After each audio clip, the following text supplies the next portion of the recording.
আল্লাহ রাব্বুল আলামিন এমন এক বিচারক, এমন রহমান, এমন রহিম। মানুষ যদি গুনাহ করে, যত বড় গুনাহ করুক, এই গুনার পরে সে যদি অনুশোচনা করে, তওবা পড়ে, গুনাহ থেকে যদি ফিরে থাকে, আর যদি সেই গুনাহ না করে, আল্লাহ পাক বলেন শুধু মাফ করি না, গুনার খাতায় যে নামটা ছিল, নামটাও আমি আল্লাহ মুছে ফেলে দেই। এই হচ্ছে রহমান, এই হচ্ছে রহিম, এই হচ্ছে তার অফুরন্ত দয়া, যে দয়ার কোনো শেষ নাই। এক্ষেত্রে আল্লাহ রাব্বুল আলামিন তার দয়া ও ক্ষমার বিশাল ব্যক্তির কথা উল্লেখ করেছেন, যার কোনো সীমা নাই। কোরআনে কারীম বলছে, قل يا عبادي الذين أسرفوا على أنفسهم لا تقنطوا من رحمة الله। হে আমার ওই সব বান্দাগণ যারা নাকি পাপাচার করে অশ্লীলতার মধ্যে নিমজ্জিত হয়ে নিজেদের জীবনকে নষ্ট করেছে, তোমার অনাচার যত কঠিন হোক, যত বেশি হোক, আমার রহমত থেকে নিরাশ হও না। সুবহানাল্লাহ, আমার রহমত থেকে নিরাশ হও না। যত বড় পাপ করে থাকো, আমার রহমত থেকে নিরাশ হও না। ইন্নাল্লাহা ইয়াগফিরুয যুনুবা জামিআ ইন্নাহু হুয়াল গফুরুর রহিম। যদি তওবার মতো তওবা করতে পারো, যদি চোখের পানি দিয়া আল্লাহ পাককে রাজি করাইতে পারো, আল্লাহ পাক বলেন বান্দা যদি তওবা করে, খাঁটি যদি তওবা করে, জীবনে ওই সব গুনাহ যদি আর না করে, আল্লাহ পাক বলেন জিন্দেগীর সকল গুনাহ আমি রব্বুল আলামিন মাফ করে দেব। তিনি গফুর, তিনি রহিম, ক্ষমাশীল এবং দয়াবান। এত দয়া, যে দয়ার কোনো শেষ নাই। আল্লাহ পাকের দয়াকে, তার রহমতকে, তার করুণাকে তিনি 100 ভাগ করেছেন। এই 100 ভাগের 1 ভাগ গোটা পৃথিবীতে তিনি ছড়িয়ে দিয়েছেন। আর 99টা ভাগ কার কাছে? এবার চিন্তা করুন, 100 ভাগের 1 ভাগ দুনিয়ায় ছড়িয়ে দেওয়ার পর, তার থেকে আমরা যতটুকুন ভাগে পেয়েছি, এর মহব্বত, স্ত্রীর প্রতি মহব্বত, মেয়ের প্রতি মহব্বত, ছেলের প্রতি মহব্বত, মায়ের প্রতি মহব্বত, পিতার প্রতি মহব্বত, বন্ধুর জন্য মহব্বতে আমরা জানও দিয়ে দিতে পারি, এমন আমাদের ভালোবাসা, এমন আমাদের মহব্বত। কথা ঠিক কিনা? 1টা ভাগ সারা পৃথিবীতে ছড়িয়ে দেওয়ার পর যেটুকুনো পেলাম, সেই ভালোবাসার তীব্রতা যদি এত বেশি হয়, আকর্ষণ যদি এত বেশি হয়, তাহলে এই 99টা মহব্বত, দয়া, রহমানিয়াতের, দয়ার, রাহিমিয়াতের যে গুণগুলি আল্লাহ পাক নিজের কাছে রেখেছেন, সেই মাবুদের দয়া তার বান্দার প্রতি কত বেশি! কি বিরাট মহব্বত! রাসূল করিম সাল্লাল্লাহু আলাইহি ওয়াসাল্লাম বলেছেন, সাহাবীরা, একটি লোক উটের পৃষ্ঠে চড়ে কোথাও যাচ্ছিল, প্রতিমধ্যে বিশ্রাম করল। বিশ্রাম থেকে উঠে দেখে তার উট নাই। সে উটের পৃষ্ঠে তার খাদ্য ছিল, পানীয় ছিল, সব ছিল। এই লোকটা কেমন পেরেশান হয়? সাহাবীরা বললেন, হুজুর, এ তো মারাত্মক পেরেশানি। উটের মরুভূমির জাহাজ, উট হারায় গেছে, তার খাদ্য হারাইছে, পানি গেছে, সব শেষ, তো মরা ছাড়া পথ নাই। দারুণ উৎকণ্ঠিত হবে লোকটা। হুজুর বলেন, এই লোকটি পেরেশান হয়ে আস, এমন সময় দেখতে পেল তার সেই উট তার খাদ্য আর পানীয় নিয়ে তার কাছে ফিরে এসেছে। বলো কেমন খুশি হয়? সাহাবীরা বলেন, হুজুর, এর থেকে এই লোকটির খুশির আর কিছু থাকতে পারে না। নবীজি বলেন, আমার সাহাবীরা শোনো, আল্লাহর কোন বান্দা যখন নাফরমান হয়ে যায়, আল্লাহ থেকে দূরে সরে যায়, আল্লাহ থেকে যখন এরাজ করে যায়, উঠারা ব্যক্তি উট পাওয়ার জন্য যেমন অবস্থা হয়ে যায়, আল্লাহ পাক তার বান্দার জন্য তেমন বোধ করেন। উঠারা ব্যক্তি উট পেলে পরে যেমন আনন্দিত হয়ে যায়, কোন নাফরমান বান্দা যদি সেজদায় পড়ে কান্দে আর বলে, আল্লাহ গুনাহ করেছি, আমারে মাফ করে দাও, উঠারা ব্যক্তি উট পায়া যত খুশি হয়, এর থেকে লক্ষ কোটি কেন বেশি আল্লাহ রাব্বুল আলামিন তার বান্দার প্রতি খুশি হয়ে যান। আল্লাহ রহমান রহিম, কি দয়া! এত বড় দয়া তার। সে দয়ার কারণে তার প্রতি আমাদেরকে আকৃষ্ট হতে হবে। মাপ চাইলেই আল্লাহ পাক মাফ করবে। ওয়াকাল রাব্বুকুম উদউনি আস্তাজিব লাকুম, তোমাদের রব তোমাকে বলছে, তোমাদের রব কে? আমাদের রব। সকলে বলেন কে আমাদের রব? সে আল্লাহ আমাদেরকে বলছেন, তোমাদের রব বলছেন আমাকে ডাকো, আমি ডাকে সাড়া দেব। সুবহানাল্লাহ। এরকম একটা অনুভূতি আমার নিজের হয়েছিল, আমার নিজের একটা অনুভূতি। কাবা শরীফের ভিতরে যখন আল্লাহ পাক আমাকে প্রবেশের সুযোগ দিয়েছিলেন কাবা শরীফের মধ্যে, তখন তার রসমে কাবা নাই। কাবার ভেতরে ঢুকলে তখন চতুর্দিক কিবলা, চতুর্দিকে ফিরে দুরাকাত না করে নামাজ পড়লাম। সেজদা দেওয়ার সুযোগ হলো, সেজদায় পড়ে এমন কান্না শুরু হলো, দম আটকে যাওয়ার মতো, শুধু কাঁপতেই থাকলাম। আধা ঘন্টা চলে গেল সেজদার ভেতরে। এরপরে আমার চিন্তা হলো, হুশ হলো যে আমি এতক্ষণ এখানে সেজদায় পড়ে আছি, আরো তো মেহমান এর মধ্যে ঢুকবে। কিছু রাষ্ট্রীয় মেহমান ছিল, দুনিয়ার বিভিন্ন দেশ থেকে তারা দাওয়াত দিয়েছিল।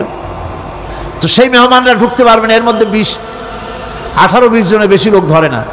তা আমি অন্যের হক বোধহয় নষ্ট করছি, এই অনুভূতি না আসলে আমি কতক্ষণ সেজদায় পড়ে থাকতাম আল্লাহই জানে। আমি যখন সেজদা থেকে মাথা তুললাম, দরজার দিকে যখন তাকিয়েছি, ঠিক আমার চোখটা গিয়ে পড়লো দরজার সেই অংশে যেখানে লেখা আছে ওয়াকাল রাব্বুকুম উদউনি আস্তাজিব লাকুম। আমি আবার ফুফায় কাল্লাম, আল্লাহ আমি আমার দায়িত্ব পালন করেছি, আমি তো আমার রবকে ডেকেছি। আল্লাহ তোমার গোলামের কথা তুমি শোনো, এটা আল্লাহর ওয়াদা। বান্দা কান আমার কাছে চোখের পানি ফেল। রাসূল করিম সাল্লাল্লাহু আলাইহি সাল্লাম বলেছেন, আল্লাহ পাকের দরবারে দুইটা ফোঁটা বেশি কবুল, বেশি মঞ্জুর, বেশি প্রিয়। একটি হচ্ছে জিহাদের ময়দানে যে রক্ত ফোঁটা পড়ে সেই রক্ত ফোঁটা, আর একটি হচ্ছে আল্লাহর ভয়তে চোখ থেকে যে পানি ফোঁটা পড়ে, এটি আল্লাহর কাছে দারুণ প্রিয়। গুনার কারণে কলবের ভিতরে কলব জং আলুদা হয়ে গিয়েছে, গুনার কারণে কলব তো নষ্ট হয়ে গিয়েছে, জং পড়ে গেছে। জং বোঝেন না? বোঝেন না? হ্যাঁ, মরিচা। মরিচা জং হচ্ছে মরিচা, লোহায় মরিচা পড়ে। গুনাহ করতে করতে কলবের মধ্যে মরিচা পড়ে যায়। এই মরিচা উঠাইতে চান? মরিচা যদি ওঠে, কোরআন শুনবেন মজা লাগবে, গান শুনলে গা জ্বলে উঠবে, ওয়াজ শুনবেন, হাদিস শুনবেন ভালো লাগবে, অন্য আজে বাজে কথা পছন্দ হবে না।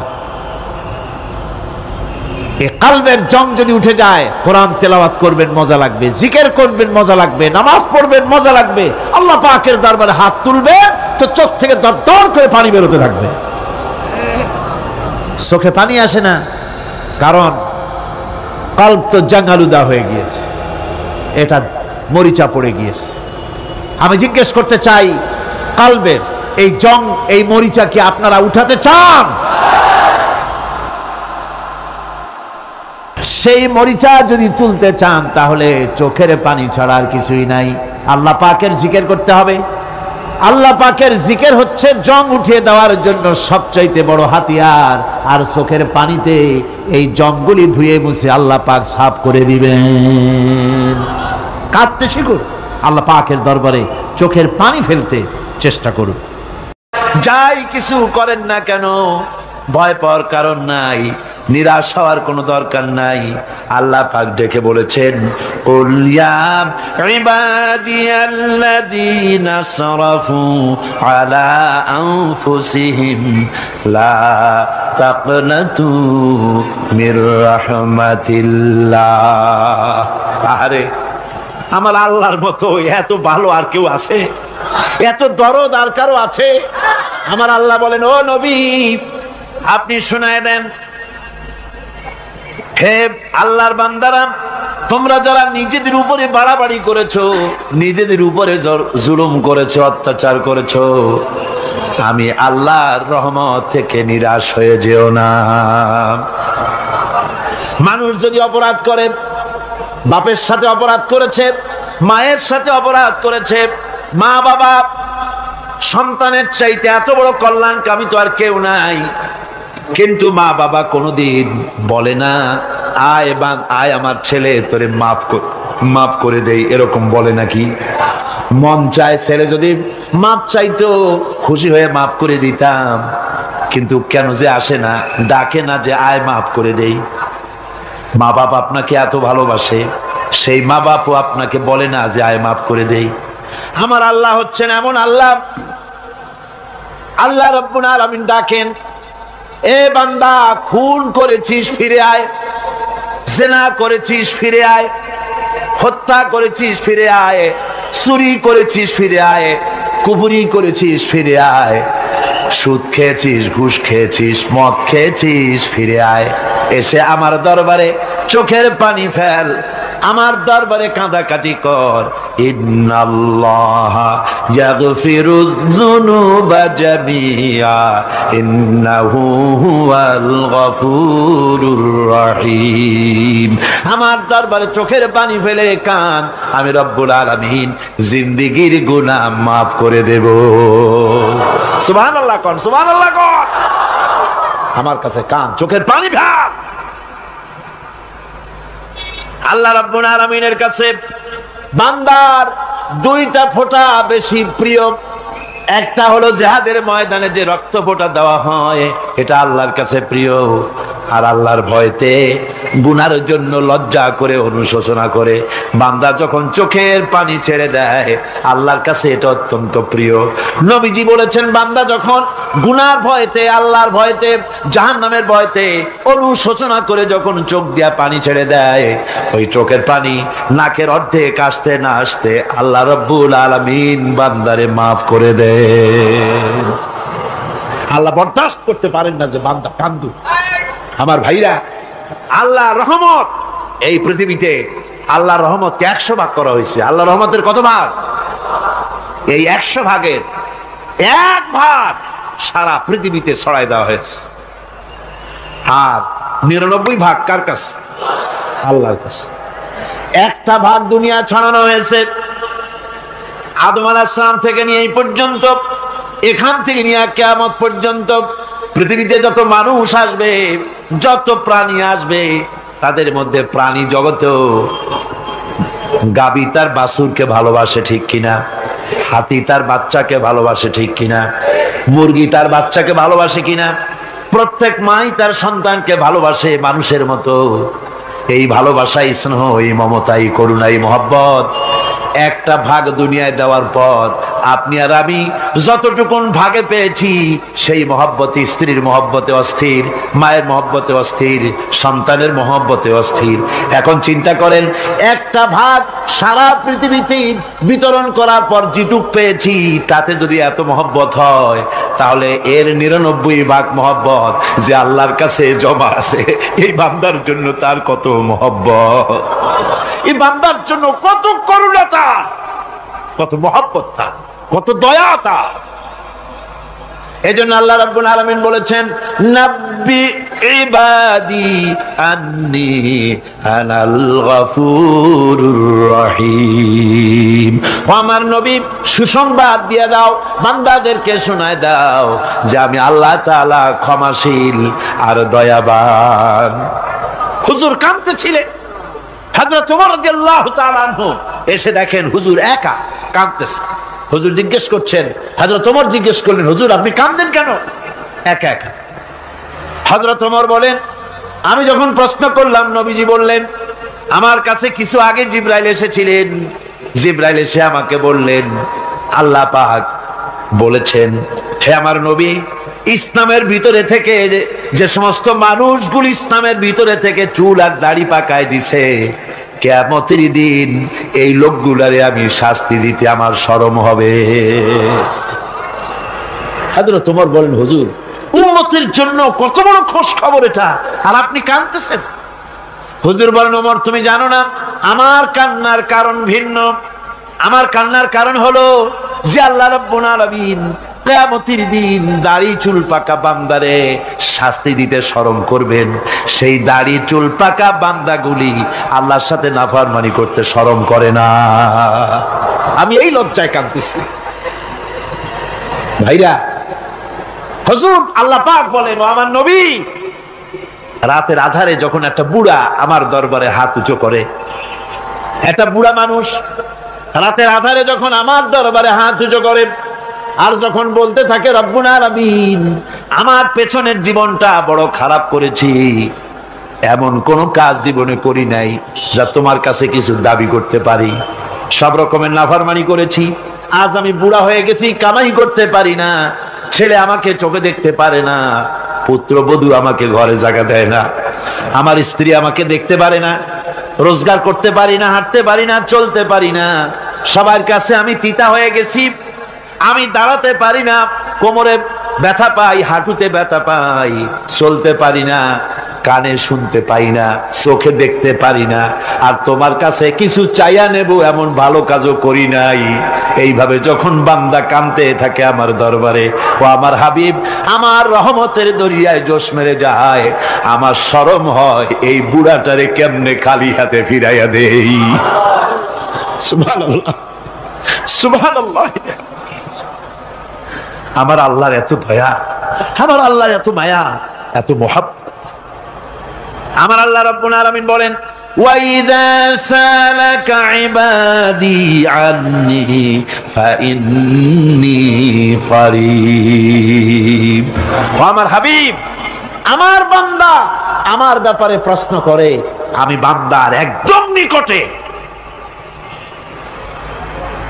কোরআন শরীফের ভিতরে যত জায়গায় রাসূলকে বলা হয়েছে সুয়ালের কথা, আপনাকে প্রশ্ন করা হয়, আল্লাহ তার জবাব কুল এই কথা বলে জবাব দিয়েছেন। যত জায়গায় সুয়াল এসেছে, যেমন কোরআনে কারীমের মধ্যে আল্লাহ পাক বলেন, ওয়ায়াসআলুনাকা আনিল মাহিদ, মেয়েদের হায়েজ সম্পর্কে জিজ্ঞাসা করা হয়, কুল হিয়া আযা, হে নবী আপনি বলুন।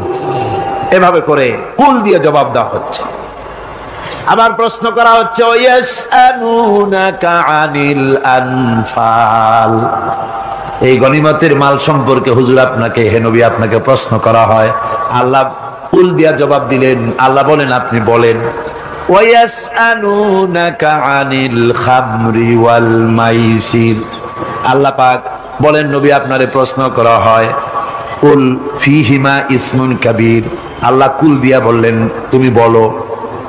আবার বলা হলো, ওয়ায়াসআলুনাকা আনিল আহিল্লা কুল হিয়া মাওয়াকিতু লিন্নাস, ও নবী আপনাকে প্রশ্ন করা হয় চাঁদের ক্রমবর্ধমান এবং ক্রমহ্রাস, এই যে বাড়ে আর কমে, পূর্ণিমা হয় অমাবস্যা হয়, কেন হয় আপনি বলুন। কুল, আপনি বলেন এটা আমি অক্ত এবং সময়, বছর আর দিন গণনা করার জন্য পৃথিবীবাসীদের জন্য বিনা পয়সায় একটা ক্যালেন্ডার বানাইয়া আকাশে ঝুলাই রেখেছি। এভাবে যত জায়গায় এসেছে আপনাকে প্রশ্ন করা হয়, তত জায়গায় আল্লাহ জবাব দিয়েছেন কুল আপনি বলেন। গোটা কোরআন শরীফের ভিতরে এই একটি মাত্র জায়গা যেখানে বলা হয়েছে আপনাকে প্রশ্ন করা হয়, আল্লাহ এখানে বলতে পারতেন কুল আপনি বলেন, আল্লাহ তোমাদের নিকটবর্তী, এভাবে জবাব হয় নাই। এটা কায়দাটা হলো এই, আল্লাহ বলতেছেন ওয়াইজা সালাকা ইবাদি, ও আমার নবী প্রশ্ন তো আমার বান্দারা আমার ব্যাপারে করেছে, এবার আপনার জবাবের কোনো দরকার নাই, প্রশ্ন আমার ব্যাপারে আমি নিজে জবাব দিয়ে দেই, ফাইন্নী করিব। ও বান্দা আমার ব্যাপারে প্রশ্ন করেছিস, জবাব আমি দেই, আমি তোর সবচাইতে বেশি নিকটে। সুবহানাল্লাহ, কত নিকটে? ওয়ানাহানু আকরাবু ইলাইহি মিন হাবলিল ওয়ারিদ, তোর যে রগ এই শাহরগের চাইতেও আমি তোর বেশি কাছে। সুবহানাল্লাহ, আমারে ডাক, আমারে ডাক, কলিজা দিয়া ডাক, অন্তর দিয়ে ডাক। মনের থেকে মানুষ যদি ডাকে, মুখের ডাক আর মনের ডাক এক জিনিস নয়। দিল সে জুবাত নিকলতি হ্যায়, असर रखती है पर नहीं मगर ताकते परवाज रखती है। দিল থেকে যে কথা বেরোয় তা প্রভাব বিস্তার করে, ডানা নাই কিন্তু ওড়ার ক্ষমতা রাখে। মনের কথাই ভিন্ন, মন থেকে, দিল থেকে, কলিজা থেকে, অন্তরের গভীর কন্দর থেকে মুহাব্বতের সাথে কেউ যদি একবার বলে আল্লাহ, বলেন আল্লাহ, আল্লাহ, আল্লাহ। আল্লাহ রাব্বুল আলামিন বলেন, অন্তরের অন্তঃস্থল থেকে একটি বার যদি বান্দা বলেন আল্লাহ, আল্লাহ বলেন 70 বার সাড়া দিয়া জিজ্ঞেস করি, বান্দা কি চাও, আমি তোমার কাছে আছি। সুবহানাল্লাহ, আমি তোর একদম কাছে, কি চাস বল, বল আমার কাছে। এমন দয়াবান, এমন মেহেরবান, এমন আল্লাহ আমাদের। সে আল্লাহ রাব্বুল আলামিন তিনি বলছেন, وقال ربكم ادعوني استجب لكم, তোমাদের রব বলেছেন আমারে ডাকো, আমি আল্লাহ ডাকের সাড়া দিয়া দেব। সুবহানাল্লাহ। কারে ডাকতে হবে, কারে ডাকতে হবে? এই বিশাল জনসমুদ্র একটুকে চিল্লা এখন কারে ডাকতে হবে? কোন পীর সাহেবকে নয়, আল্লাহর কসম কোন খাজা বাবাকে নয়, ডাকতে হবে কারে? চিল্লা এখন কারে? ওয়াকালা রাব্বুকুম উদউনি, তোমার রব তোমাকে বলতেছে আমারে ডাকো, আস্তাজিব লাকুম, আমারে ডাকবে আমি সাড়া দিয়ে দেব। সুবহানাল্লাহ। আল্লাহকে ডাকেন, কি চাই আপনার বলেন, কি চাই? আল্লাহর কাছে চান, আল্লাহ দিয়ে দিবে। দেওয়ার জায়গা আল্লাহর কাছে চাইবেন, আল্লাহ দিবেন।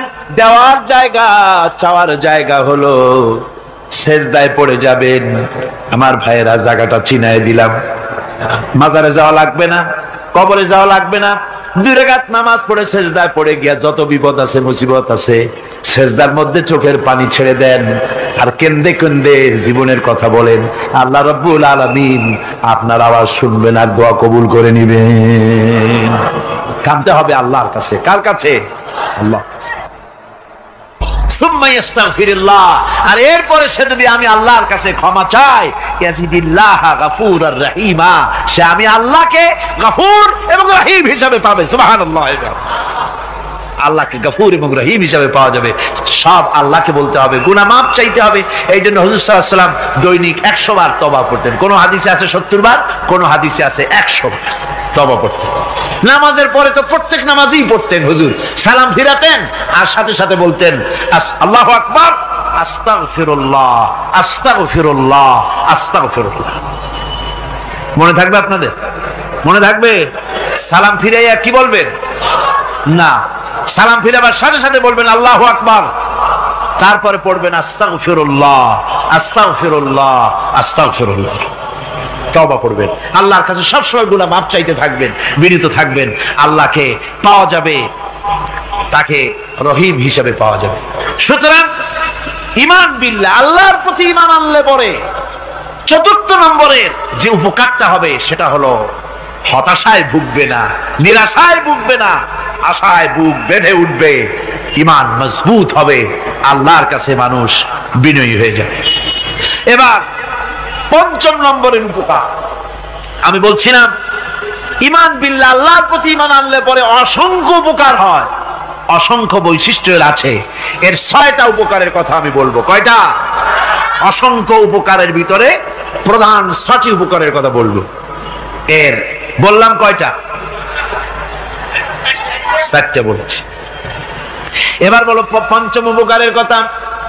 আল্লাহর প্রতি আপনি পূর্ব পশ্চিমে কতবার মুখ ঘোরালেন, এটাই কিন্তু আপনার আসল সৎ কাজ নয়। আসল সৎ কাজ হলো আল্লাহর প্রতি ঈমান আনা। এই ঈমানের ব্যাপারে 3টা দিন আমরা পার করে দিলাম, এখনো কথা শেষ হয় নাই। আল্লাহর প্রতি ঈমান আনলে পরে যে উপকারটা হবে 5ম নম্বরে, সেটা হলো কঠোর এবং কঠিন বিপদের ভিতরে বান্দার ভিতরে অবিচলতা এবং ধৈর্যের সৃষ্টি হয়ে যাবে। আলহামদুলিল্লাহ। কঠিন বিপদ মুসিবত আসলে পরে সে অবিচল থাকবে। সারা দুনিয়ার বিপদ আপদ, শত্রুতা, দুঃখ, কষ্ট, মুসিবত, জুলুম, নির্যাতন সবকিছু পাহাড়ের মতো উঁচু হয়ে তাকে ঘিরে ফেলবে, কিন্তু তাকে এক চুলও নাড়াতে পারবে না। আলহামদুলিল্লাহ। সারা পৃথিবী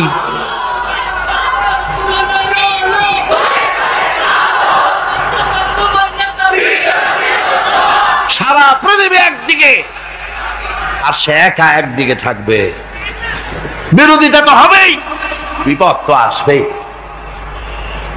কবি বলতেছেন সাথে জাকা রহা হ্যায় अज़ल से ता इमरोज, साथे जाका रहा है अज़ल से ता इमरोज, चरागे मुस्तफावी से शरारे बुलाबीस।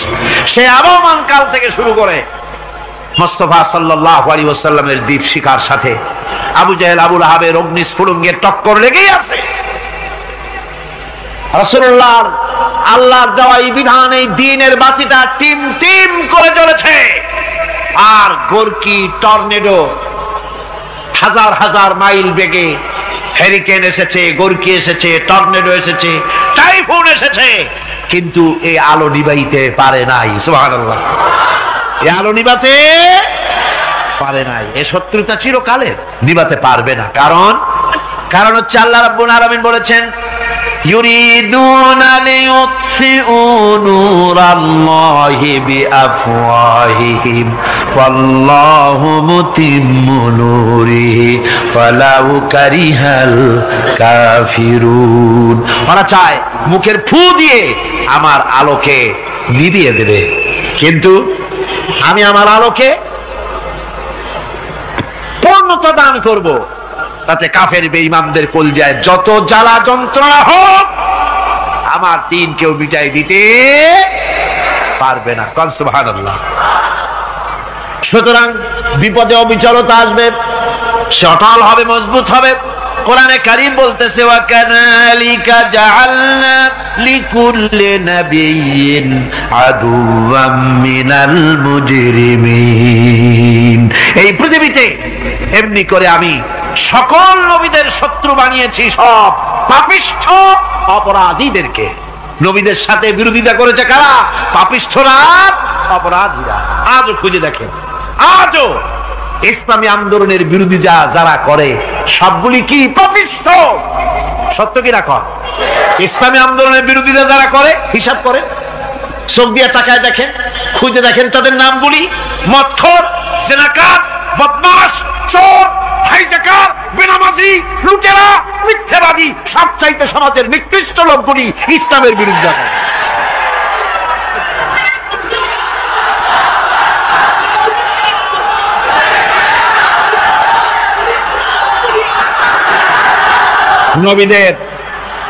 নবীদের শত্রু আল্লাহ বলেন সব যুগে নবীদের সাথে শত্রুতা করেছে পাপিষ্ঠরা। আল্লাহর কথা, কার কথা? সকল যুগে নবীদের সাথে শত্রুতা করেছে পাপিষ্ঠরা, নিকৃষ্ট ধরনের অপরাধীরা। সুতরাং নবী রাসূলদের অবস্থা যখন এই, তখন দ্বীনের দাওয়াত যারাই দেবে তাদের কিসমত এরকম হবেই। এই বাধার মোকাবেলা তাদেরও করতে হবে। এই যে বাধাটা আসে, এই যে মারে, অপরাধ কি? এই যে তারা চোর বা ডাকাত যাদের মারা হয়। আল্লাহ রাব্বুল আলামিন বলেন অপরাধ হলো ওয়ামা নাকামু মিনহুম ইল্লা আইয়ুমিনু বিল্লাহিল আজিজিল হামিদ। অপরাধ হচ্ছে ঈমানদার লোকদের উপরে নির্যাতন চালিয়েছে, অন্য কোনো কারণে নয়। কারণ একটাই, তারা আল্লাহর জমিনে আল্লাহর দ্বীন প্রতিষ্ঠা করতে চেয়েছে, আর কোনো অপরাধ না।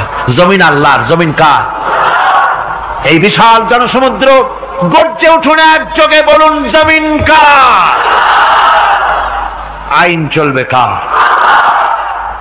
এখানেই সংঘর্ষ বেঁধেছে আবহমান কাল ধরে। মানুষ অত্যাচারিত হয়েছে, সাহাবায়ে কেরাম অত্যাচারিত হয়েছেন। বুখারী শরীফের হাদিসে এসেছে রাসূল করিম সাল্লাল্লাহু আলাইহি ওয়াসাল্লামের কাছে হযরতে খাব্বাব গিয়ে উপস্থিত হয়েছিলেন। হযরতে খাব্বাব বলেন, হাদিসটা এভাবে লেখা হয়েছে বুখারীতে, ওয়ান খাব্বাব বিন আল-আরিদ রাদিয়াল্লাহু তাআলা আনহু قال شكونا إلى رسول الله صلى الله عليه وسلم وهو متوسد بردة له في ظل الكعبة। রাসূলুল্লাহর কাছে গেলাম, কাবা শরীফের কাছে গিয়া দেখি নবীজি একটা চাদর গায়ে দিয়ে তিনি আরাম ফরমাচ্ছিলেন কাবা শরীফের ছায়ায়। সেখানে গিয়ে বললাম, আলা তাস্তানসিরু লানা আলা তাদউ লানা ইয়া রাসূলুল্লাহ, হে আল্লাহর রাসূল, আপনি কি আমাদের জন্য আল্লাহর কাছে দোয়া চাইবেন না? আপনি কি আল্লাহর কাছে আমাদের জন্য সাহায্য চাইবেন না? আমাদের লোকগুলিকে, মুসলমানগুলিকে মারতে মারতে তো শেষ করে ফেলে দিল। তারা আমাদের সুমাইয়াকে মারলো, আমাদের খাব্বাবকে উটের সাথে পায়ের দড়ি লাগায় টানলো, আমাদের খোবায়েবকে তারা আগুনের উপরে চিৎ করে শোয়ায় রাখলো, না খায় রাখতেছে, মারতেছে। কষ্টে তো শেষ হয়ে গেলাম, হুজুর আপনি কি আমাদের জন্য দোয়া করবেন না? হাদিস শরীফে এসেছে, নবীজি উঠে বসলেন সোজা হয়ে। নবীজি বলেন, ও আমার সাহাবী, ও খাব্বাব, শোনো, তোমাদের আগে এই পৃথিবীতে যারা দ্বীনের দাওয়াত দিতে এসেছিলেন তাদেরকে সমকালীন রাষ্ট্র শক্তি, সমাজ শক্তি তাদেরকে ধরতো। ফায়ুখাজুর রাজুলু, তাদেরকে তারা ধরতো। ফায়ুফারু লাহু ফিল আরদ, আর তার জন্য জমিনের ভিতরে কবর বানাইতো। ওই কবর ফায়ুজালু ফিহা, ওই কবরের ভিতরে তাকে কোমর পর্যন্ত গেড়ে দিত। সুম্মা ইউতা বিল মানশার, এরপরে করাত আনতো। ফায়ুদাউ আলা রাসিহি, এরপরে ওই করাত তার মাথার উপরে রাখতো।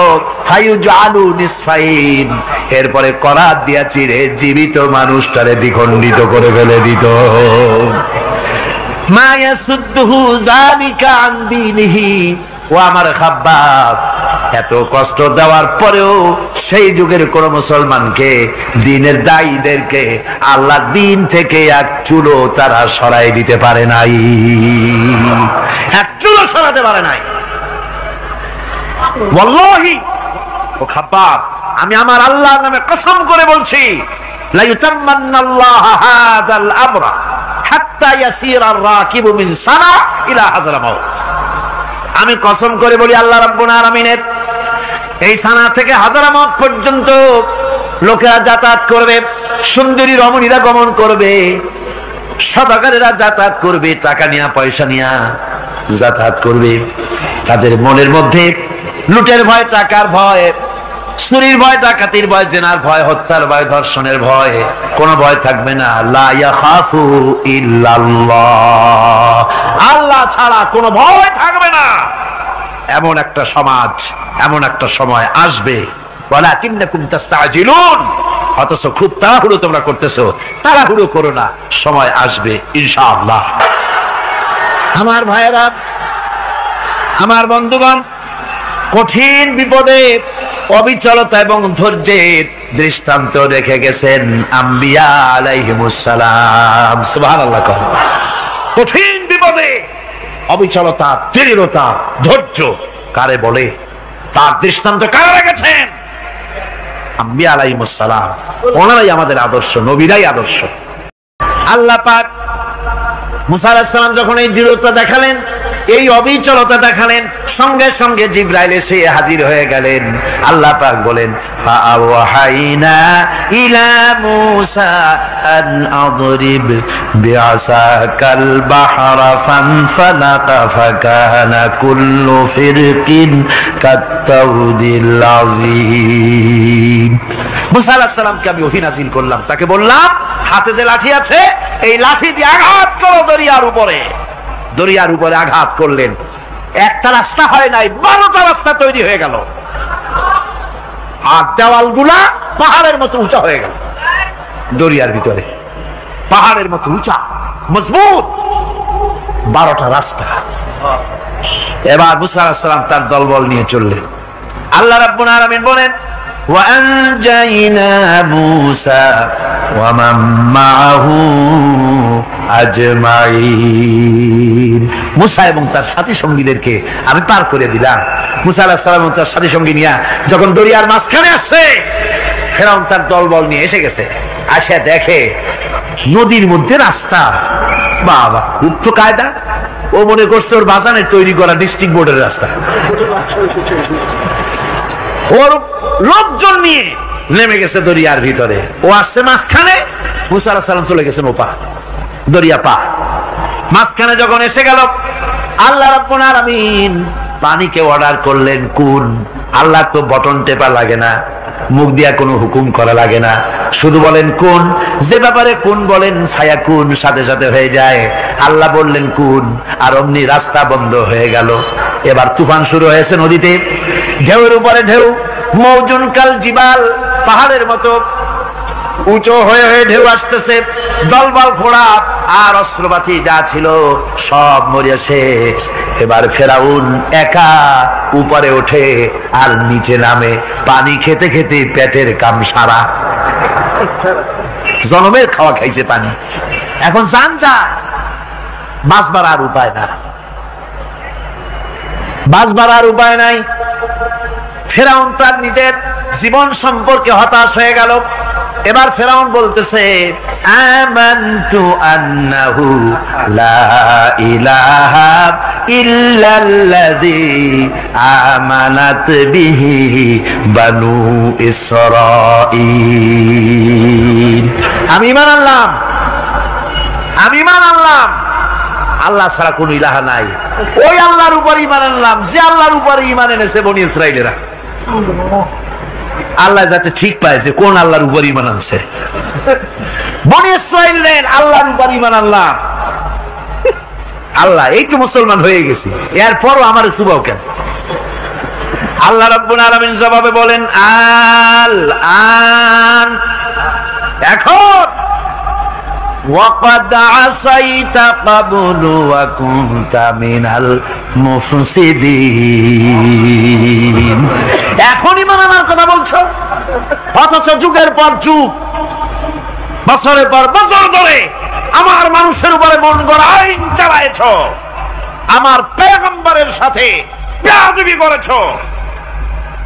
আজ তোমাকে আমি ছাড়ছি না, তোমাকে আজকে ছেড়ে দেব না, আমি তোমাকে মারব।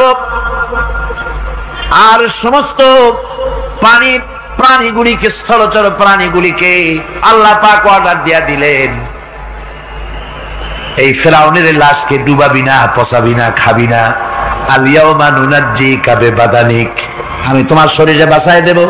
পোকে খাবে না, পানিতে পচবে না, মাছে খাবে না, কুমিরে খাবে না, দুনিয়ার কোনো পশুতে খাবে না। আমি তোরে শুটকি বানাইয়া রাখবো, যাতে করে দুনিয়ার সমস্ত ফেরাউন যত যুগে যুগে আসে তোরে দেখে যেন হেদায়েত নিতে পারে। রব্বুল আলামিন তার বান্দাকে এত ভালোবাসেন, একজন সাহাবী কতগুলি পাখির বাচ্চা নিয়ে রাসূলের কাছে হাজির হয়েছেন। আল্লাহর নবী বলেন, এই পাখির বাচ্চাগুলি আনলা কেন?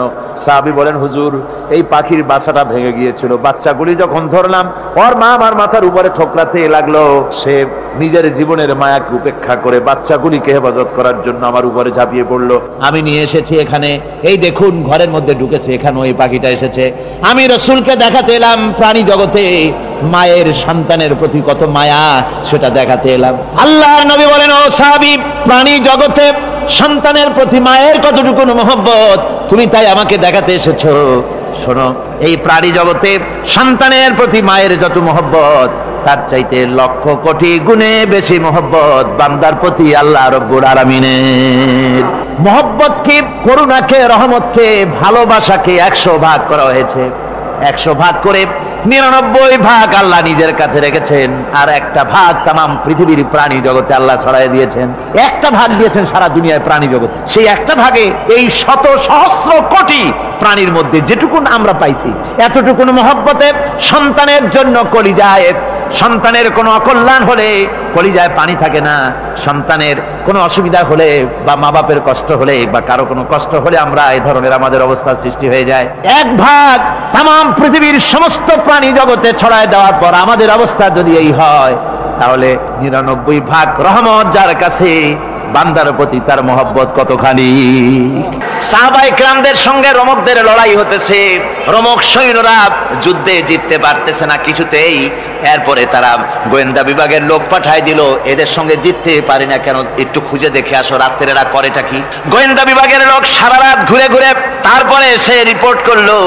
এরপরে এসে তাদের প্রধানের কাছে রিপোর্ট করলো, আমরা যে যার কাছে গিয়েছিলাম দেখে এলাম, হুম হুম বিল্লাইলি রাহবানুন ওয়া বিন্নাহারি ফুরসানুন, আমরা দেখে এলাম যাদেরকে দিনের বেলায় প্রচন্ড শক্তিশালী বীর যোদ্ধা রূপে যাকে যুদ্ধ করতে দেখেছি ময়দানে, রাতের বেলায় দেখলাম গিয়া একেবারে নিতান্ত ফকিরের মতো কেউ তো সেজদায় পড়ে কাঁদতেছে, কেউ আবার তেলাওয়াত করতেছে, চোখ দিয়া পানি পড়তেছে, আবার কেউ নামাজ পড়তেছে, আবার কেউ হাত তুলে রেখেছে তাদের প্রভুর দরবারে, চোখের পানিতে তাদের চোখ বুক ভেসে যেতেছে।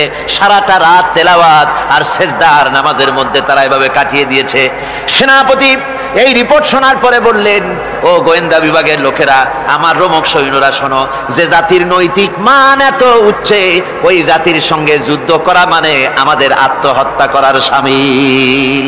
এদের সাথে কিছুতেই আমাদের পক্ষে পারা সম্ভব না। হ্যাঁ, এদের সাথে পারা যাবে যদি এই সম্পর্ক নষ্ট করে দেওয়া যায়। আল্লাহর সাথে তাদের এই গভীর সম্পর্ক যেটা আছে, এই সম্পর্ক নষ্ট করে দিতে হবে, তাহলেই কেবলমাত্র সম্ভব হবে। এদের নৈতিক চরিত্র ধ্বংস করার জন্য প্রচেষ্টা চালাও, তাহলে হয়তো আমরা কামিয়াব হতে পারবো। আমার বন্ধুগণ, এই জন্য গভীর রাত্রে যারা ইমানদার ব্যক্তি, তাদের জন্য গভীর রাত্রে জাগার একটা ব্যবস্থা আল্লাহ পাক বলেছেন। ইমানদার ব্যক্তিদের জন্য এটা হলো 2 নম্বরের বৈশিষ্ট্য। ওয়াল্লাযীনা ইয়াকুলুনা রাব্বানা সরিফ আন্না আযাব জাহান্নাম ইন্না আযাবাহা কানা গরামা।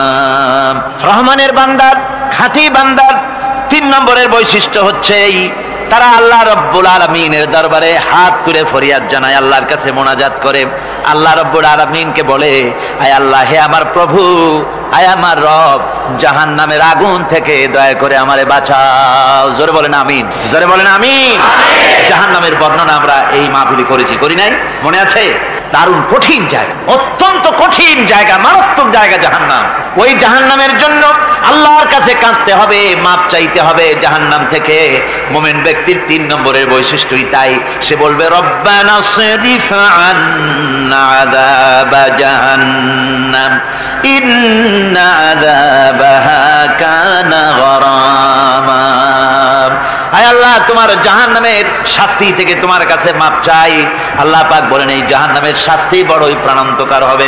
ইন্নাহা সাআত মুস্তাকাররাও ওয়া মুকামা। জাহান্নাম হচ্ছে অবস্থানের জন্য অত্যন্ত নিকৃষ্ট, খুবই খারাপ জায়গা এই জাহান্নাম। কিন্তু মুসলমানদের অবস্থাটা ভিন্ন। মুসলমানেরা নেক আমল করে, ইবাদত বন্দি করে, তা সত্ত্বেও তার কলিজা কাঁপতে থাকে। সুবহানাল্লাহ, তার কলিজা কাঁপতে থাকে যে আমি যে ইবাদত করছি, এই ইবাদত আল্লাহর দরবারে মঞ্জুর হচ্ছে কিনা। এই জন্য তার মন কাঁপতে থাকে। সে আমলের উপর নির্ভর করে থাকে না, সে আল্লাহর দয়ার উপরে নির্ভর করে। কিসের উপরে নির্ভর করে? আল্লাহর দয়া, আল্লাহর রহমতের উপরে নির্ভর করে। আর সে আল্লাহর কাছে কাঁপতে থাকে, রব্বুল আলামিন, তুমি দয়া করে, মেহেরবানি করে আমার হিসাব নিও না। আমার হিসাব করে যদি বেহেশতে দাও, তাহলে তো বেহেশতে যাইতে পারবো না। কিয়ামতের দিন আল্লাহ রব্বুল আলামিন কোন মানুষকে যদি হিসাবের জন্য ধরে ফেলেন, তাহলে ওই বান্দার আর জাহান্নাম ছাড়া কোনো পথ নাই। এই জন্য আল্লাহ শিখাই দিয়েছেন, বান্দা দোয়া কর, ওয়াদখিলনাল জান্নাতা বিগাইরি হিসাব। হায় আল্লাহ, বিনা হিসাবে তোমার জান্নাত আমাকে দান করো। আবার হুজুর দোয়া করেছেন, আল্লাহুম্মা হাসিবনি হিসাবান ইয়াসীরা। হায় আল্লাহ, তুমি আমার সহজ হিসাব নাও। পড়েন, আল্লাহুম্মা হাসিবনি হিসাবান ইয়াসীরা। হিসাবে ইয়াসীর, সহজ হিসাব। আয় আল্লাহ, তুমি আমার সহজ হিসাব নাও। এই হাদিসের ব্যাখ্যা এসেছে সহজ হিসাব কি? ব্যাখ্যা এসেছে সহজ হিসাবটা হচ্ছে আল্লাহ রাব্বুল আলামিন কিয়ামতের ময়দানে তার কোন বান্দাকে যদি রহমত করতে চান, কোন বান্দার প্রতি যদি দয়া করতে চান, কাউকে যদি ক্ষমা করতে চান, তাহলে আল্লাহ রাব্বুল আলামিন তাকে একটা পর্দার আড়ালে ডেকে নেবেন। একটি পর্দার আড়ালে রেখে নিয়ে আল্লাহ পাক জিজ্ঞেস করবেন, বান্দা তুই কি এই গুনাহগুলি করেছিলি নাকি? এই সব গুনাহ করেছিস নাকি? আল্লাহ জিজ্ঞেস করবেন বান্দাকে, অবস্থাটা কেমন হবে চিন্তা করেন। বান্দা এইগুলি করেছিস নাকি? বান্দা ভয়তে থরথর করে কাঁপতে থাকবে, কলিজা ভয়তে কাঁপতে থাকবে, অস্থির হয়ে যাবে। সে স্বীকার করবে, রব্বুল আলামিন, তুমি যা বলেছো আমি সব অন্যায় আমার দ্বারা হয়েছে, আমি বুঝতে পারি নাই, আমাকে মাফ করে দাও। রব্বুল আলামিন বান্দাকে বলবেন, যা বান্দা, আমি তোকে মাফ করে দিলাম, আমার জান্নাতে চলে যা। সুবহানাল্লাহ, সুবহানাল্লাহ। সুতরাং জাহান্নামের শাস্তি থেকে সব সময়ের জন্য আল্লাহর কাছে মাপ চাইতে হবে। والذين إذا أنفقوا لم يسرفوا ولم يقتروا وكان بين ذلك قواما। রহমানের প্রকৃত খাঁটি বান্দা তারা, যারা নাকি যখন খরচ করে খরচের সময় বেহুদা খরচ করে না, আবার খরচের ভিতরে কার্পণ্যতাও তারা করে না। ওয়া কানা বাইনা যালিকা কাওয়ামা, এই দুইয়ের মাঝে তারা ভারসাম্য রক্ষা করে, মধ্যমনীতি অবলম্বন করে চলে। তার মানে হলো পয়সা আছে বলি এই পয়সা দিয়ে তারা মদ খায় না, জুয়া খেলে না, বিনা বাজার ইত্যাদি শয়তানি বদমাশি সিনেমা হল ইত্যাদি বানায়া পাপের বোঝা বাড়ায় না। তারা অতিরিক্ত কোনো খরচ করে না, আবার অর্থ পূজারী ব্যক্তির মতো কার্পণ্যতাও তারা করে না। দুইয়ের মাঝে তারা ভারসাম্য রক্ষা করে। এক শ্রেণীর লোক আছে মাল শুধু জমায়, খরচ টরচ করে না। কোরআন শরীফে বলা হয়েছে আল্লাযী জামা মালান ওয়া আদ্দাদা, মাল জমা করে আর গুনতে থাকে, মাঝে মধ্যে আবার টেলিফোন করে, হ্যালো সোনালী ব্যাংকের ম্যানেজার সাহেব নাকি? বলে হ্যাঁ, দেখুন তো আমার আমলনামাটায় কত আছে এখন। হিসাব টিসাব করে আর তাড়াতাড়ি, এখন তো আর আমলনামা দেখতে সময় লাগে না, তাড়াতাড়ি দেখা যায়। আগে যেমন ব্যাংকে গিয়ে যদি জানতে কেউ চাইতো যে আমার ডেবিট কত, ক্রেডিট কত, ব্যালেন্স কত ইত্যাদি জানতে চাইলে তাকে একেবারে সেই লেজার খোলা লাগে, বিরাট বিরাট বই, বড় বড় কিতাব যা গরুর গাড়ি দিয়ে টানা লাগে, এত বিশাল বিশাল বই ছিল। এখন সেগুলি সংক্ষিপ্ত হয়ে একেবারে কম্পিউটারের মধ্যে ঢুকানো হয়েছে। কম্পিউটারের ভেতরে রয়েছে একটা ছোট্ট যন্ত্র যার নাম হলো মাইক্রোচিপস, একেবারে এতটুকু ছোট্ট মাইক্রোচিপ। এই মাইক্রোচিপসের ভেতরে হাজার হাজার ক্লায়েন্টসদের ডেবিট ক্রেডিট, তাদের ট্রানজাকশন, তাদের ব্যালেন্স সব কিছু রয়ে গেছে। আপনি যখনই জিজ্ঞেস করবেন সে বাটন একটা দাবালো আর সাথে সাথে স্ক্রিনে এসে গেল আপনার নাম কি, বাপের নাম কি, দাদার নাম কি, কত টাকা জমা করছিলেন, কোন কোন তারিখে উঠাইছেন, হাতে কত নিছেন কত, 14 গোষ্ঠীর ইতিহাস একটা চাপে চলে আসে। তো আমি মানুষকে এভাবে বলি যে এই বুদ্ধিটা যিনি দিলেন, লোকেরা বলে তো কয় যে কিয়ামতের দিন আল্লাহ নাকি আমলনামা দিবে মানুষের সামনে হাজির করিয়া, ইমানদারের সামনের থেকে ডান হাতে, বেঈমানের পিছন থেকে কোন হাতে, বাঁ হাতে। এখন ওই আমলনামা সারা জীবনে যত কথা বলছি, যত কাজ করছি সব তাতে লেখা থাকবে। তাহলে সেটা তো একটা বিশাল একটা বই হবে, তো আমরা হাতে করে ধরবই বা কেমনে, আর ওটা হবেই বা কেমনে, আর ওটা পড়বই বা কেমনে। এখন তো বুঝতে সহজ হয়েছে কেমনে পড়বেন। মানুষের মাথায় যদি এই বুদ্ধি আসে, একটা ছোট্ট মাইক্রোচিপসের ভেতরে যদি হাজার হাজার ক্লায়েন্টসদের কোটি কোটি শত শত সহস্র কোটি একটা মাইক্রোচিপসের ভিতরে ঢুকানো যায়, তাহলে এই বুদ্ধি যিনি দিলেন তিনি বুঝি এর চাইতেও ছোট্ট বইয়ের মধ্যে আপনার আমলনামা উঠাইতে পারবেন না নাকি? যারা বলেন পারবে কিনা? নিশ্চয়ই পারবেন, হাজার বার পারবেন বন্ধুগণ। সুতরাং এরা মাল জমা করে আর গনে, জিজ্ঞেস করে ম্যানেজার সাহেব কত হয়েছে, বলে যে এত লক্ষ এত। তখন আবার চিন্তা হয় যে আরো কত টাকা জমাইতে পারলে কোটি হয়, তারপরে আরো 200 কোটি হয়, এভাবে তারা জমাইতে থাকে, খরচ করে না। তো এ ব্যাপারে সন্তানের জন্য, সন্তানদের জন্য খরচ যেটা লাগে সেটা স্ত্রী পুত্র সন্তান আত্মীয় স্বজন যে আছে যা, তাদের জন্য যে পরিমাণ খরচ করা লাগে তা যদি না করে তাহলে এটা হচ্ছে বখিলি। আর খরচ করতে গিয়ে যদি বেশি করে তাহলে সেটা হচ্ছে বেহুদা খরচ। এখন এই বেহুদা খরচ থেকে আমাদেরকে বাঁচতে বলা হয়েছে। বিষয়টা হচ্ছে নিজের আত্মীয় স্বজন সন্তান সন্ততির জন্য খরচ করতে হবে যা লাগে তাই, আর আল্লাহর রাস্তায় যখন দেওয়ার কথা আসে তখন প্রাণ খুলে দান করতে হবে। দেখেন লোকেরা যখন আল্লাহর রাস্তায় দান করতে বলা হয় পকেটের মধ্যে হাত দিয়ে তারপর আঙ্গুল অনেক সময় কষাকষি করে। একজনে জিজ্ঞেস করলাম, মিয়া পয়সা দিবাতে এত পকেটে হাত রাখিয়া বাইরে করো না মোটে? কয় যে ঘষে দেখতেছি শিখি না 10 পাই। তাহলে এইভাবে আল্লাহর রাস্তায় দেওয়ার সময় এই যে কার্পণ্যতা, এই কার্পণ্যতা মানুষকে তাকে শেষ করে দেয়, তার ঈমানকে নষ্ট করে দেয়। আর পয়সা আছে বলে বেশি খরচ করতে হবে, যেমন বিবাহে লোকেরা খরচ করে আমাদের দেশে, কোরবানি করতে গিয়ে খরচ করে। হ্যাঁ, কোরবানি করবেন আপনি, ভালো একটা কোরবানি করবেন, আপনার পয়সা যেমন আছেন তেমন, কিন্তু 50,000 টাকা দাম দিয়ে একটা গরু কিনা সেই গরুর গলায় মালা দিয়া এরপরে সারা শহরে প্রদর্শনী করতে হবে, এর কোনো যুক্তি নাই। আছে কোনো যুক্তি? যদি তা হয় তাহলে ওই গরু যিনি কেনেন তারও গলায় মালাই দিয়া দুজনে একসাথেই ঘুরানো দরকার, বুঝলেন? আমার বন্ধুগণ, আপনি কোরবানি করবেন, কোরবানি আপনার 10,000 টাকায় হয়ে যেতে পারে, 15,000 টাকায় হয়ে যেতে পারে, বাকি টাকাগুলি আল্লাহর রাস্তায় খয়রাত করে দেন। কত গরিব আত্মীয় আছে তাদের দিয়ে দেন। 50,000 টাকা দিয়ে বিরাট বাজারের সেরা গরু খরিদ করে কোরবানি দিচ্ছেন, অর্থটা কি? মানুষকে দেখাচ্ছেন আল্লাহর দরবারের গোশত যাবে না, চামড়া যাবে না, রক্ত যাবে না, যাবে আপনার নিয়ত। কি যাবে? নিয়ত। সুতরাং আল্লাহর রাস্তায় যখন খরচ করবেন সেই খরচ করার ব্যাপারে তখনও নিয়তটা দেখতে হবে। হালাল পথে খরচ করতে গেলেও নিয়তটা দেখতে হবে, এবং তখনও বেহুদা খরচ করা যাবে না। বিবাহে যেভাবে খরচ আজকাল করে মানুষেরা, হুজুর সাল্লাল্লাহু আলাইহি ওয়াসাল্লাম বলেছেন যে বিবাহে যত খরচ কম সেই বিবাহ তত বরকতপূর্ণ। আর আমরা মনে করি বিবাহে যত বেশি খরচ বাড়ানো যায় ততই এটা বেশি শামদার হবে। উল্টা চিন্তা করি। আল্লাহ রাব্বুল আলামিন এরপরে বলছেন والذين لا يدعون مع الله إلها آخر ولا يقتلون النفس التي حرم الله إلا بالحق ولا يزنون ومن يفعل ذلك يلقى أثاما।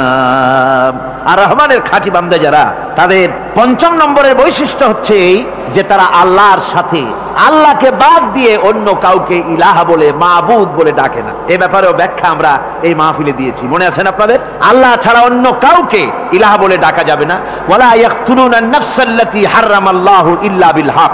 আর আল্লাহ যে সমস্ত প্রাণকে, আর ওই লোকেরা যারা নাকি আল্লাহ ছাড়া, ইমাম রহমানের বান্দা যারা, তারা একদিকে তো আল্লাহ ছাড়া অন্য কাউকে ডাকে না, মাবুদ বলে স্বীকার করে না, অন্যদিকে আল্লাহর হারাম করা প্রাণগুলিকে তারা ধ্বংস করে না। অর্থাৎ আল্লাহ যাদেরকে হত্যা করতে নিষেধ করেছেন, প্রাণীদেরকে হত্যা করতে, মানুষ হত্যা করতে নিষেধ করেছেন, আল্লাহর নিষেধ, আল্লাহ যেগুলি জায়েজ করেছেন সেগুলি বাদ দিয়ে হত্যা করা, এগুলি তারা করে না। ওয়ালা ইয়াজনুন, আর তারা জেনা ব্যভিচারেও লিপ্ত হয় না। এটা হচ্ছে যে এই সমস্ত লোকগুলি তারা গুনাহ থেকে মুক্ত থাকতে চেষ্টা করে, তারা আল্লাহ ছাড়া আর কাউকে রব বলে ডাকে না, ইলাহ বলে ডাকে না, মাবুদ বলে ডাকে না। হযরত ইবনে মাসউদ রাদিয়াল্লাহু তাআলা আনহু বলেছেন, তিনি রাসূল পাক সাল্লাল্লাহু আলাইহি ওয়াসাল্লামের কাছে জিজ্ঞেস করেছিলেন, হে রাসূল, সবচেয়ে বড় গুনাহ কি? হুজুর বলেছেন সবচেয়ে বড় গুনাহ তিনটা। সবচেয়ে বড় গুনাহটা কয়টা?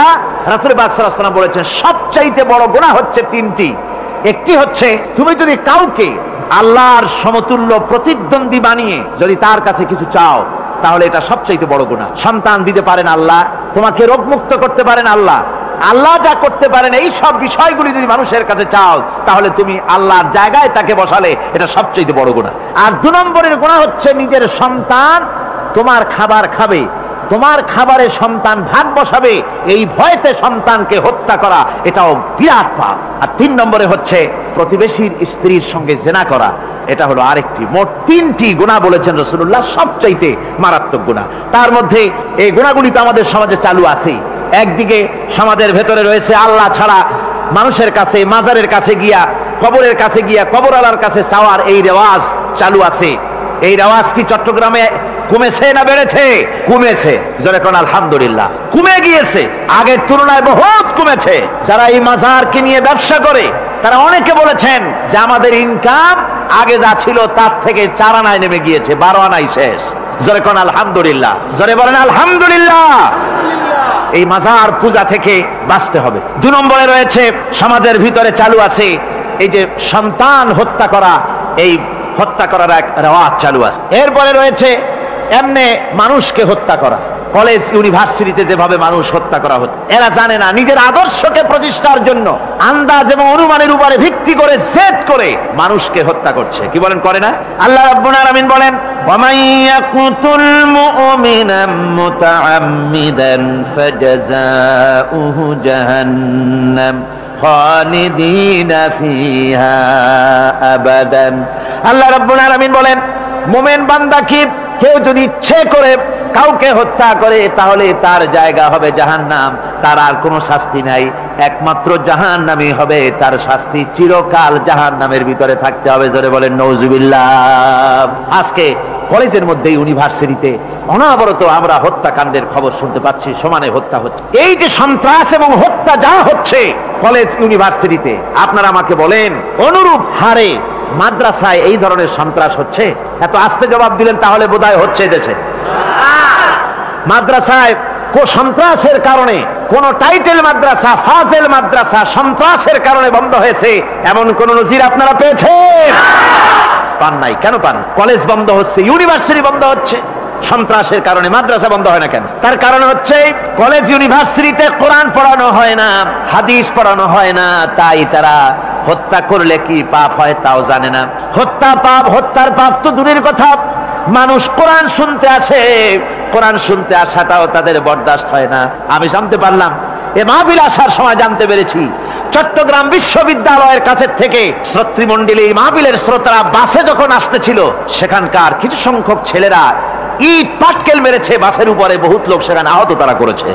নাউজুবিল্লাহি মিন যালিক। কি শিক্ষা দেওয়া হচ্ছে সেখানে? কিন্তু মাদ্রাসায় তো হচ্ছে না। কেন হয় না? তার কারণ হচ্ছে মাদ্রাসাগুলিতে কোরআনে কারীম পড়ানো হয়, রাসূলুল্লাহর হাদিস পড়ানো হয়, সেখানে জানানো হয়, এই কথাগুলি পড়ানো হয়।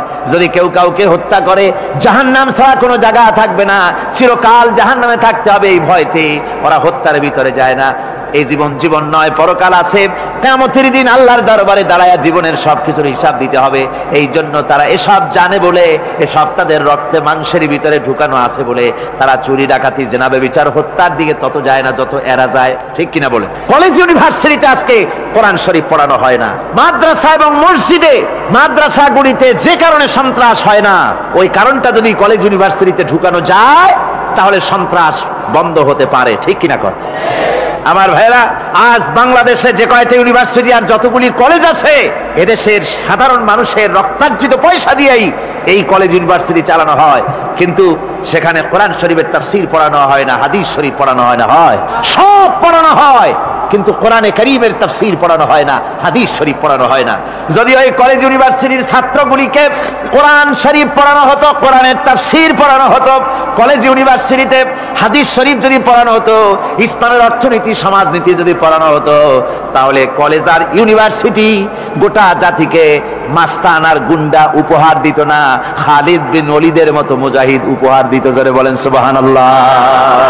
আজকে গোটা জাতির চিন্তা চেতনা ধারণার বহির্ভূত সেখান থেকে সন্তান আমরা পাচ্ছি।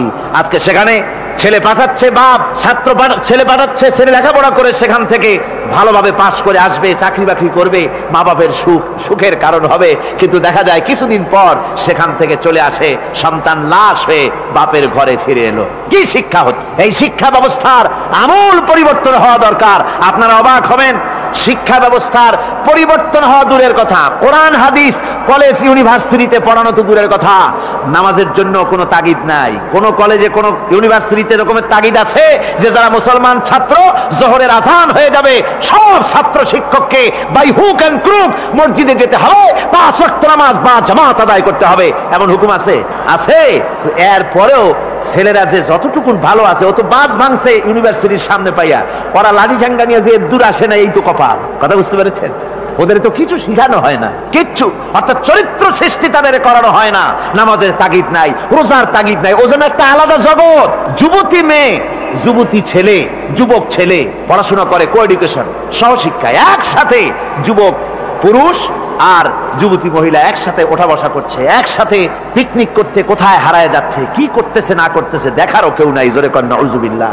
আজ তাই এক কথায় ইউনিভার্সিটিকে এদেশের একজন কবি বলেছিলেন ডাকাতদের গ্রাম। এখন শুধু ডাকাত না, মানে ডাকাতদের একেবারে আড্ডাখানা হয়ে গিয়েছে, অস্ত্রবাজির আড্ডাখানা হয়ে গিয়েছে। তাদের চরিত্র নষ্ট করার জন্য, ইসলামের থেকে তাদের মনকে ফিরিয়ে দেওয়ার জন্য বইপত্রের অভাব নাই, কোরআন হাদিসের অভাব আছে সেখানে, কিন্তু তাদের মন মগজ ইসলাম থেকে যেন ফিরে যায় এজন্য তাদেরকে বইপত্র দেওয়া হয়।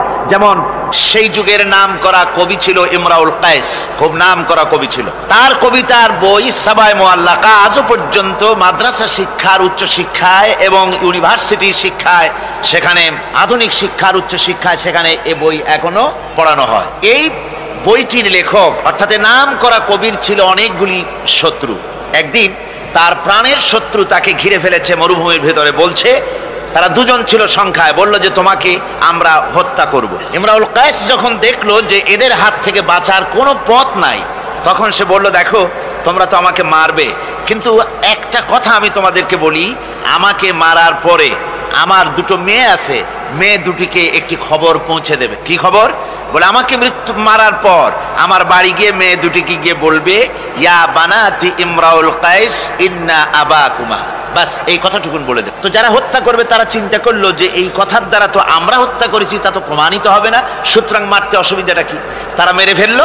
মারার পরে মরুভূমির ভিতরে তাকে গেড়ে দিয়ে এরপরে এই দুইজন লোক ওয়াদা পালন করার জন্য ইমরাউল কায়েসের বাড়ি গেছে। বাড়ি গিয়ে বলছে মেয়ে দুটোকে ডেকে যে, হে মেয়েরা, তোমাদের পিতার সঙ্গে মরুভূমিতে আমাদের দেখা হলো, তারপরে তোমার পিতা আমাকে তোমাদেরকে একটা কথা বলতে বলেছেন, সেটা হলো এই, ইয়া বানাতি ইমরাউল কায়েস ইন্না আবাকুমা। শোনা মাত্রই মেয়ে দুটি চিৎকার করে কেঁদে উঠেছে। তাদের চিৎকার শুনে আশেপাশের লোকেরা এসে জিজ্ঞেস করলো, তোমরা কাঁদছো কেন? কয় যে এই দুটি লোক আমার পিতাকে হত্যা করেছে। কি করে বুঝলে? এই যে এদের কাছে আমার আব্বা একটা খবর পাঠাইছেন, খবরটা হলো ইয়া বানাতি ইমরাউল কাইসিন নাম আবাকুমা। ওরা বলছে এতে ওরা হত্যা করেছে, তা কি করে বোঝা গেল? এর অর্থ তো হচ্ছে যে হে ইমরাউল কায়েসের মেয়েরা, নিশ্চয়ই তোমার পিতা, তো নিশ্চয়ই তোমার পিতা কি খায় না ঘুমায় না বিদেশে গেছে, কি করে বোঝা গেল যে সে নিহত হয়েছে? মেয়ে দুটি বলছে দেখো আমার পিতা যে কবিতার পংক্তি বলেছেন এর দ্বিতীয় লাইন আমরা জানি কি হবে, ইয়া বানাতি ইমরাউল কায়েস ইন্না আবাকুমা, এর দ্বিতীয় লাইন হবে কাদ কুতিলা ওয়া কাতিলুহু লাদাকুমা, এর দ্বিতীয় লাইন হবে নিশ্চয়ই তোমার পিতা নিহত আর হত্যাকারীরা দুজনই তোমাদের সম্মুখে উপস্থিত। এখন আপনারা চিন্তা করেন যে মহিলারা পর্যন্ত সেই যুগে কতখানি বুদ্ধিমতী, কতখানি তারা বুৎপত্তি সম্পন্না ছিল সেই যুগের মহিলারা পর্যন্ত, পুরুষ তো দূরের কথা। তো জ্ঞান বুদ্ধি সবই ছিল, সব থাকা সত্ত্বেও এই যে তারা চুরি করত, ডাকাতি করত, জিনা করত, ব্যভিচার করত একটি জিনিসের অভাবে। কয়টি জিনিসের অভাবে? সেই জিনিসটা হচ্ছে ওদের কাছে ওহির জ্ঞান ছিল না। ওহির জ্ঞান না থাকার কারণে ওদের এই চরম দুরবস্থা হয়েছিল। আর রাসূল পাক সাল্লাল্লাহু আলাইহি ওয়াসাল্লাম ওহির জ্ঞান দিয়ে ওই জাতিকে গোটা পৃথিবীর মধ্যে শ্রেষ্ঠ জাতিতে পরিণত করে দিয়েছিলেন। আজকে আমাদের দেশের শিক্ষা ব্যবস্থায় ওই ওহির জ্ঞান নাই, যার ফলে আমাদের দেশে ছেলেরা শিক্ষিত হয় কিন্তু সেই যুগের লোকেদের মতো হতে পারছে না, কলেজ এবং ইউনিভার্সিটি ওই ধরনের লোক তৈরি করতে পারছে না। আমার বন্ধুগণ, সে যুগের থেকে আমরা উন্নতি অনেক করেছি, উন্নতি বিশেষ বিশেষ ক্ষেত্রে এই করেছি। সে যুগের লোকেরা তারা যারা চোর ছিল, চুরি করত, তারা লেখাপড়া জানতো না। আজকে যারা চুরি করে তারা তো কমসে কম ম্যাট্রিক পাস। সে যুগে যারা ডাকাতি করত তারা লেখাপড়া জানতো না, আজকের যারা ডাকাত তারা কমসে কম বিএ পাস। আগের যুগে সেই যুগে যারা নাকি মানুষ হত্যা করত তারা লেখাপড়া জানতো না, আর আজকে যারা মানুষ হত্যা করে তারা রীতিমতো শিক্ষা গ্রহণ করে কোথায় কেমনে আঘাত দিলে তাড়াতাড়ি মরে এটা জেনে শুনে ট্রেনিং নিয়ে তারপরে মানুষকে হত্যা করে। অগ্রগতি উন্নতি এতটুকুন হয়েছে, কিন্তু মৌলিক মানবীয় গুণাবলী সৃষ্টি করার জন্য কোরআনের অবদানের কোনো বিকল্প নাই। জোরে কোন সুবহানাল্লাহ। আমি গত 4 দিন আপনাদের সামনে কোন সূরা আলোচনা করেছি? সূরা ফুরকান। আমি সূরাটিকে শেষ করতে পারবো না, মানে মাঝখান থেকে আলোচনা করতে পারবো না, যেহেতু সময় নেই, আজকেই তো শেষ হয়ে যাবে। সেই জন্য আমি বেছে নিয়েছি সূরা ফুরকানের শেষ রুকুটি আপনাদের সামনে আজকে আলোচনা করব, যেখানে আল্লাহ রাব্বুল আলামিনের খাঁটি বান্দা তৈরি করার পরিকল্পনা আল্লাহ দিয়েছেন। খাঁটি বান্দা হওয়ার জন্য আল্লাহ পাক একটা ফর্মুলা বলেছেন, সেই ফর্মুলাটা আজকে আমরা এখানে আলোচনা করব। এই ফর্মুলা দিয়েই জনাবে মুহাম্মদ রাসূলুল্লাহ সাল্লাল্লাহু আলাইহি ওয়াসাল্লাম একটি সুন্দর সমাজ সৃষ্টি করেছিলেন, একটি আর্থ সামাজিক সুন্দর সমাজ বিনির্মাণে যে ধরনের লোক তৈরি করা দরকার ছিল এই কোরআনে কারীমের মাধ্যমেই রাসূল পাক সে ধরনের লোক তৈরি করেছিলেন। আসুন শয়তানের ওয়াসওয়াসা থেকে পানাহ চেয়ে নিয়ে আমরা কথা শুরু করি। আউযু বিল্লাহি মিনাশ শাইতানির রাজীম। বিসমিল্লাহির রাহমানির রাহিম। মুফিজুর রহমান সাহেব আমাকে খবর দিলেন, ওনার কাছে খবর এসেছে যে মানুষ ভিড়ে এবং চাপে শ্বাসরুদ্ধ হয়ে মরে যাওয়ার উপক্রম হয়ে যাচ্ছে বিভিন্ন জায়গায়। তা আমি আপনাদেরকে অনুরোধ করব, যিনি যেখানে আছেন সামনের দিকে বাড়ার কোনো চেষ্টা করবেন না। রাস্তায় থাকেন, ড্রেনের পাশে থাকেন, গাছের উপরে থাকেন, ছাদের উপরে থাকেন, যেখানে থাকেন সেখানে বসে পড়েন। রাস্তা তো ট্রাফিক বন্ধ করে দেওয়া হয়েছে, গাড়ি ঘোড়া এসব রাস্তায়, এ মাহফিলের চারদিকের সমস্ত রাস্তার গাড়ি ঘোড়া বন্ধ করে দেওয়া হয়েছে। ফলে আপনারা রাস্তার উপরে বসে পড়েন, দাঁড়িয়ে থাকবেন না। দাঁড়াতে গেলেই মানুষের চাপে হেলাদোলা করবেন, পড়ে যাবেন, হাত পা ভেঙে যাওয়ার প্রাণান্তকার দশা হওয়ার সম্ভাবনা হবে। সুতরাং আমি সকলকে অনুরোধ করছি, মেহেরবানি করে কোরআনের সম্মানে, এ মাহফিলের সম্মানে আপনারা যার যার জায়গায় বসে পড়েন। কেউ দাঁড়িয়ে থাকবেন না, আর মোটেই চাপাচাপি করবেন না, কেউ কথা বলবেন না, আর দাঁড়াবেনও না। শয়তানের ওয়াসওয়াসা থেকে পানাহ চেয়ে পরম করুণাময় আল্লাহ রাব্বুল আলামিনের নামে শুরু করছি। তাবারাকাল্লাযী জাআলা ফিস সামাই বুরুজাও ওয়া জাআলা ফিহা সিরাজাও ওয়া কামারাম মুনীরা ওয়া হুয়াল্লাযী জাআলাল লাইলা ওয়ান নাহারা خلفة لمن أراد أن يذكر أو أراد شكورا সাদাকাল্লাহুল আযীম। অতীব বরকতশালী সেই মহান সত্তা যিনি আকাশ সমূহকে বুর্জ সমূহ দিয়ে যিনি সংস্থাপন করেছেন, বুর্জ স্থাপন করেছেন এবং তাতে একটি প্রদীপ স্থাপন করেছেন আর আলোকমণ্ডিত এক উজ্জ্বল চাঁদ স্থাপন করেছেন। ওয়াহুয়াল্লাযী জাআলাল লাইলা ওয়ান নাহারা খিলফা, আর তিনি রাত এবং দিনকে পরস্পরের স্থলাভিষিক্ত বানিয়েছেন। লিমান আরাদা আন ইয়াযাক্কারা আও আরাদা শুকুরা, তাদের জন্য যারা এর থেকে উপদেশ অর্জন করতে চায়, জ্ঞান লাভ করতে চায় এবং শুকর আদায় করতে চায়। শুকর আদায়কারীর জন্য, জ্ঞান অন্বেষণকারীদের জন্য আল্লাহ পাক এগুলি করেছেন। এখানে বুর্জ শব্দের অর্থ হচ্ছে প্রাসাদ বা সুদৃঢ় স্থাপত্য। প্রাচীন খগোল বিজ্ঞানে বুর্জ বলা হতো সেই 12টি কক্ষপথকে। কোন মুফাসসির এই বুর্জকে বলেছেন গ্রহকে বুর্জ হিসাবে তারা ব্যাখ্যা করেছেন। আসলে আল্লাহ রাব্বুল আলামিন তিনি মহাশূন্যকে যে কিভাবে সজ্জিত করেছেন, কত সুন্দরভাবে করেছেন, তার ব্যাখ্যা কোরআনে কারীমের বিভিন্ন জায়গায় এসেছে। আল্লাহ পাক বলছেন, ওয়ালাকাদ জাআলনা ফিস সামাই বুরুজাও ওয়া যায়্যানাহা লিন-নাযিরিন, আমি আকাশে বহু সংখ্যক সুদৃঢ় বুর্জ স্থাপন করেছি এবং দর্শকদের জন্য তা অত্যন্ত সুসজ্জিত করে, সুদৃশ্য করে আমি সংস্থাপন করেছি, সুন্দর করে স্থাপিত করেছি। মহাশূন্য, এর মধ্যে আল্লাহ পাক সৃষ্টি করেছেন অগণিত গ্রহ উপগ্রহ।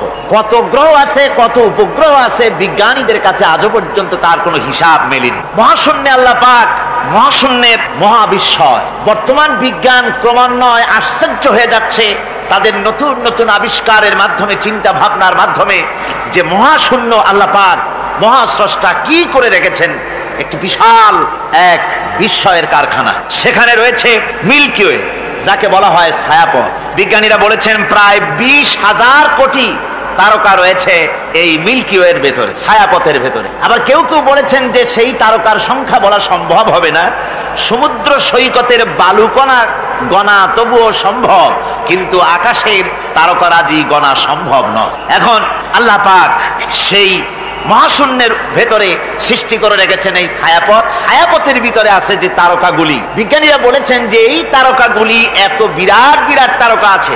আগে তো ওনারা বলেছিলেন পৃথিবীর চাইতে সূর্যটা হচ্ছে পৃথিবীর চাইতে 13 লক্ষ গুণ বড়। এই বিরাট সূর্য ছিল তাদের কাছে বিস্ময়। এখন তারা বলছেন না, মিল্কি ওয়ের ভিতরে যে সমস্ত তারকার সন্ধান আমরা পেয়েছি, সে সমস্ত তারকা এত বড় বড় বিরাট দানবের মতো যে ওর এক একটা তারকার ভেতরে যে সূর্য পৃথিবীর চাইতে 13 লক্ষ গুণ বড়, এরকম অন্তত 3 কোটি সূর্যকে একটা তারকার মধ্যে ঢুকিয়ে দেওয়া যায়। সুবহানাল্লাহ, কি বিশাল কাণ্ড! এখন এই তারকা, এই গ্রহ এবং উপগ্রহ রাজি মহাশূন্যে সব পরিভ্রমণ করছে, কেউ কিন্তু দাঁড়িয়ে নাই। বিজ্ঞানীরা বলছেন, কেউ বলেছেন সূর্য ঘোরে, কেউ কয় না পৃথিবী ঘোরে, কেউ কয় না ওই চন্দ্র ঘোরে, কেউ কয় যে না আমরা মিলে সবাই ঘুরি। এখন আসলে বিষয়টা কি, কে ঘোরে আর কে ঘোরে না? আসল কথাটা নিতে হবে কোরআনের কাছ থেকে। কার কাছ থেকে? ওই চন্দ্র সূর্যের স্রষ্টা যিনি, মহাবিশ্বের স্রষ্টা যিনি, তিনি বলতে পারবেন যে আসলে ঘোরে কে। আল্লাহ রাব্বুল আলামিন বলেন, ওয়া কুল্লুন ফি ফালাকিন ইয়াসবাহুন, মহাশূন্যের পরে যা কিছু আছে সব সন্তরণশীল, সব গতিশীল, কেউ দাঁড়িয়ে নাই, সব সাঁতার কাটতেছে, সব ছোটাছুটি করছে। ছোটাছুটি করছে, তা আবার এত দ্রুত গতি, এক একটা যে গতির কথা আমরা চিন্তা করতে পারবো না। ভীষণ তীর্যক গতিতে সব ছুটছে তো ছুটছে, কিন্তু ওখানে আবার কোনো ট্রাফিক পুলিশ নাই। আছে নাকি ট্রাফিক পুলিশ? আমাদের দেশে রাস্তাঘাটে কত ট্রাফিক পুলিশ আর কত ট্রাফিক সিগন্যাল লাইট। একদিকে ট্রাফিক পুলিশের হাতছানি, আর একদিকে ট্রাফিক লাইটের চোখ রাঙানি। এরপরেও অ্যাক্সিডেন্টের অভাব নাই, ঠিক কিনা কর? বেচারা বেবি ট্যাক্সি, গরিব মানুষ রাস্তার এক পাশ দিয়ে যায়, আর ওই দত্তের মতো ট্রাক এসে এক ধাক্কা মারে, গরিব বেচারা বেবি ট্যাক্সি 3 ঠ্যাং উপরের দিকে দিয়ে রাস্তার পাশে বসে আল্লাহ আল্লাহ করে। আমাদের ট্রেন লাইনে অ্যাক্সিডেন্ট, ওই গাড়ির লাইনে অ্যাক্সিডেন্ট, এত কিছু থাকা সত্ত্বেও কিন্তু ওই মহাশূন্যে কোনো সিগন্যাল লাইট নাই, কোনো ট্রাফিক পুলিশ নাই। এই বিশাল চাঁদ, এই বিশাল সূর্য, এবং সূর্যকে গিলে খেতে পারে, কোটি কোটি সূর্য গিলে খেতে পারে এমন তারকা, অথচ অ্যাক্সিডেন্ট নেই। আছে অ্যাক্সিডেন্ট? আল্লাহ রাব্বুল আলামিন এখানে মহাশক্তিশালী অদৃশ্য সীমারেখা সৃষ্টি করেছেন। কোরআনে কারীমে রাব্বুল আলামিন বলেন, লাশ-শামসু ইয়ামবাগি লাহা আন তুদরিকাল কামারা ওয়ালাল লাইলু সাবিকুন নাহার ওয়া কুল্লুন ফি ফালাকিন ইয়াসবাহুন। প্রবল জ্ঞানী হইবে যাহারা, আপন মনেতে বুঝিবে তাহারা। রাত্রি পারে না আগে যাইবার, দিনের স্থান করি অধিকার। চন্দ্র বাঁধে না সূর্যের গায়েতে, সূর্য পারে না চন্দ্রকে ধরিতে। যার যে স্থান বহল রাখিয়া, ভ্রমণ করিছে খোদাকে ডরিয়া। সুবহানাল্লাহ বিহামদিহি ইলা আজালিম মুসাম্মা। একটা নির্দিষ্ট সময় সীমা পর্যন্ত আপন আপন কক্ষপথে সব ছুটবে আর ছুটবে, কারো সঙ্গে কারো সংঘর্ষ হবে না। যেরকম সুবহানাল্লাহ। এরপরে ওই মহাশূন্যে অসংখ্য তারকারাজি আল্লাহ সৃষ্টি করে রেখেছেন। এত সুন্দর সুন্দর তারকা আল্লাহ বানিয়েছেন। আল্লাহ রাব্বুল আলামিন বলেন, ওয়ালাকাদ যায়্যানাস সামাআদ দুনিয়া বিমাসাবিহা ওয়া জাআলনাহা রুজুমান লিশ-শায়াতিন। এই দুনিয়ার আকাশখানিকে তারকা প্রদীপ দিয়া সাজায় রেখেছি মনের মতন, দেখো তুমি তাকাইয়া। কি সুন্দর করে তারকাগুলি বানিয়ে রাখলাম, তাকিয়ে দেখো। বিজ্ঞানীরা বলেছেন এমন এমন অনেক তারকা আছে যা আমরা চোখে দেখি না, খালি চোখে ধরা পড়ে না। ওই তারকা এত ঊর্ধ্বে, ওই তারকা যেদিন তৈরি করা হয়েছে সেদিন থেকে নিয়ে আজ পর্যন্ত ওই তারকাগুলির আলো পৃথিবীর মাটি স্পর্শ করে নাই। সুবহানাল্লাহ। অথচ আলোর গতি হচ্ছে প্রতি সেকেন্ডে 1,86,000 মাইল। এই এর সেকেন্ড এক, আপনার একে বলা হয় লাইট ইয়ার, আলোক বর্ষ। এই হিসাবের সেকেন্ড, এই হিসাবের মিনিট, এই হিসাবের সপ্তাহ, মাস এবং বর্ষ। এরকম অসংখ্য লাইট ইয়ার, আলোক বর্ষ চলে গিয়েছে, আজও পর্যন্ত সেই তারকার আলো পৃথিবীর মাটি স্পর্শ করে নাই। তাহলে সেই তারকা কোথায়? সুবহানাল্লাহ পড়ে। যারা একটু আল্লাহরে গাল দিতে পারে, একটু আল্লাহ এবং ইসলামকে অস্বীকার করতে পারে, তারা আবার হিরো হয়ে যায়। দেখছেন না অবস্থা? হিরো হয়ে যায়।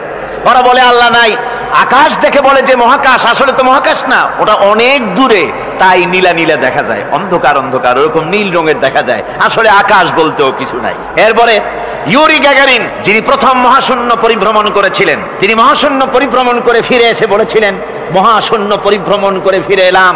মুসলমানেরা যাকে আল্লাহ বলে, খ্রিস্টানের যাকে গড বলে, আল্লাহ আর খ্রিস্টান সেই গডের অস্তিত্ব লক্ষ লক্ষ মাইলের কোথাও দেখি নাই, পাই নাই। আমি বলি বেকুব, আল্লাহরে তুমি দেখবা? তুমি তো তোমার নিজের শরীরও দেখো না।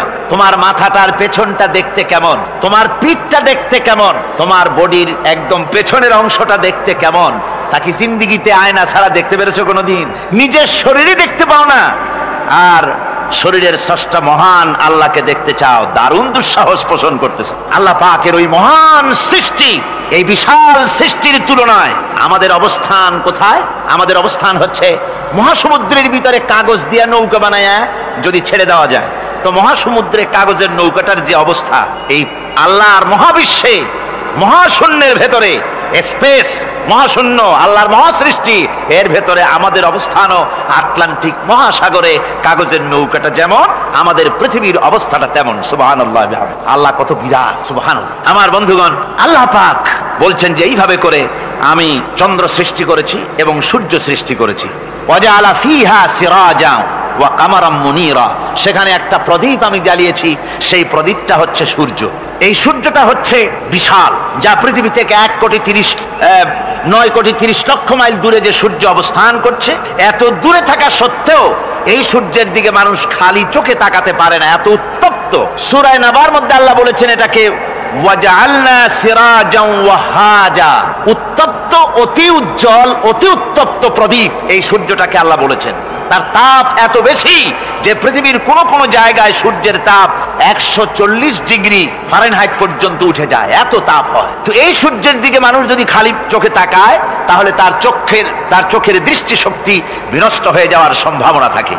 এই সূর্য দিয়ে আল্লাহ পাক ফসল পাকান, এই সূর্য দিয়ে জীবকুলের প্রাণ শক্তির সঞ্চার করেন আল্লাহ পাক। এই সূর্য, বিজ্ঞানীরা বলেছেন, একটা বই আছে, লেখকের নাম আমার মনে নাই, man does not stand alone. এই বইয়ের ভিতরে এই বিজ্ঞানী লিখেছেন, আল্লাহর সৃষ্টি রহস্য সম্পর্কে লিখেছেন যে সূর্য যেখানে এখন আছে, স্রষ্টা নিশ্চয়ই একজন আছেন, তিনি বলছেন যে সূর্য যেখানে আছে ওখান থেকে যদি কিছু নিচে নেমে আসতো সূর্য, তাহলে গোটা পৃথিবী পুড়ে ছাই হয়ে যেত। আর যেখানে আছে ওখান থেকে যদি কিছু উপরে উঠে যেত, গোটা পৃথিবী হিম শীতলতায় গোটা পৃথিবী ফ্রিজ হয়ে যেত। অথচ একটা মাপা একটা জায়গায় আল্লাহ পাক এই সূর্যকে রেখেছেন, সুবহানাল্লাহ পড়েন। আবার চন্দ্রকেও এমন একটা মেজারমেন্ট করা জায়গায় আল্লাহ রেখেছেন, এই চন্দ্র যদি উপরে উঠে যেত, যেখানে আছে সেখান থেকে গোটা পৃথিবীটা মরুভূমি হয়ে যেত। আর যেখানে আছে সেখান থেকে যদি নিচে নেমে আসতো কিছুটা, তাহলে গোটা পৃথিবী বন্যায় প্লাবনে গোটা পৃথিবী ভেসে চলে যেত। সুবহানাল্লাহ ওয়া বিহামদিহি। এই চন্দ্রকে আল্লাহ পাক এভাবে রেখেছেন, সূর্যকে এভাবে রেখেছেন। আবার এই সূর্যের রয়েছে অতি বেগুনি রশ্মি, সেই অতি বেগুনি রশ্মি যেন এমন একটা পাওয়ার আছে সূর্যের, যে সূর্যের তাপ যদি পৃথিবীর মানুষ গায়ে লাগে, ওই রশ্মিটা যদি লাগে, সৃষ্টি জগতের ক্যান্সার হবে, সৃষ্টি জগৎ মরে যাবে, বাঁচতে পারবে না, অসুখ করবে। সেজন্য ওজোন স্তর একটা আল্লাহ বানিয়ে রেখেছেন, ওজোন একটা স্তর, যেটাকে বিজ্ঞানীরা এখন বলছেন গ্রিন হাউস এফেক্ট। এই ওজোন স্তরে ফাটল ধরেছে, বিজ্ঞানীরা লক্ষ্য করেছেন ওজোন স্তরে ফাটল ধরে সূর্যের সেই ক্ষতিকারক পাওয়ারটা পৃথিবীর মাটির কাছে চলে আসতেছে। এখন এটাকে ঠেকাবার ব্যবস্থা করা হচ্ছে। আমার বন্ধুগণ, এটা কেন হচ্ছে? আল্লাহ রাব্বুল আলামিন বলেন, ওয়ামা আসাবাকুম মিন মুসিবাতিন ফাবিমা কাসাবাত আইদিকুম। তোমাদের উপরে যত বিপদ আছে, মুসিবত আছে, সব তোমাদের হাতের কামাই করা, দুই হাতের কামাই করা, দু হাত দিয়ে যা কামাই করেছো তার ফল তোমাদের পেতে হচ্ছে। গ্রিন হাউস এফেক্ট কেন হলো? কারণ হচ্ছে আমাদের গাড়ি থেকে যে কার্বন ডাই অক্সাইড, কালো ধোঁয়া আমরা বের করি, আমাদের মিল কলকারখানা থেকে যে চিমনি থেকে কালো ধোঁয়া বের হয়, এগুলিকে শোষণ করার জন্য, এগুলিকে নষ্ট করার জন্য হলো গাছ। গাছ হলে মানুষের বন্ধু। আমরা জনমের মতো গাছ কাটি, লাগাই না। এভাবে করে প্রকৃতির ভারসাম্য আমরা নষ্ট করেছি। আমরা প্রকৃতির ভারসাম্য নষ্ট করবার জন্য ইচ্ছে করে দেশের পাহাড়গুলিকে ধ্বংস করছি। অথচ আল্লাহ পাক বলেছেন, এই পাহাড় পৃথিবীর ভারসাম্য রক্ষার জন্য, প্রকৃতির ভারসাম্যকে রক্ষা করার জন্য আমি পাহাড় সৃষ্টি করেছি। জোরে বলেন সুবহানাল্লাহ। মানুষ এভাবে নিজের সর্বনাশ নিজেই করতেছে। আল্লাহ পাক বলছেন, এভাবে করে আমি সব কিছুকে একটা সুন্দর পদ্ধতি দিয়ে সৃষ্টি করেছি। আর ওই যে আলোকমণ্ডিত চাঁদ, ওই চাঁদ সম্পর্কে প্রশ্ন তুলেছে কাফেরেরা, যে চাঁদটা কি? ওয়ায়াসআলুনাকা আনিল আহিল্লাম কুল হিয়া মাওয়াকিতু লিন্নাস। আল্লাহ রাব্বুল আলামিন বলেন, নবী আপনাকেই প্রশ্ন করা হয় চাঁদের ক্রমবর্ধমান এবং ক্রমহ্রাস সম্পর্কে, যেটা কি আপনি তাদেরকে বলে দেন। আমি এই চাঁদকে একটা প্রাকৃতিক ক্যালেন্ডার বানায়া, চিরস্থায়ী ক্যালেন্ডার বানিয়ে তাম পৃথিবীর মানুষের জন্য আকাশে ঝুলায় রেখেছি, মহাশূন্যে টানায় রেখেছি, যেন প্রতিদিন রাত্রি বেলায়, দিনের বেলায়, রাতের বেলায় তারা দিন রাত মাস বছর গণনা করতে পারে। এই জন্য বিনা পয়সার একটা ক্যালেন্ডার আমি ঝুলায় রাখছি। জোরে বলেন সুবহানাল্লাহ। এমনি করে চাঁদ এবং সূর্যকে আমি সৃষ্টি করে দিই। আল্লাহ পাক বলেন, وهو الذي جعل الليل والنهار خلفة لمن أراد أن يذكر أو أراد شكورا। আর আমি দিন এবং রাতকে একে পরস্পরের স্থলাভিষিক্ত বানিয়েছি, যারা শুকর আদায় করবে আর যারা এর দ্বারা জ্ঞান অর্জন করবে তাদের জন্য।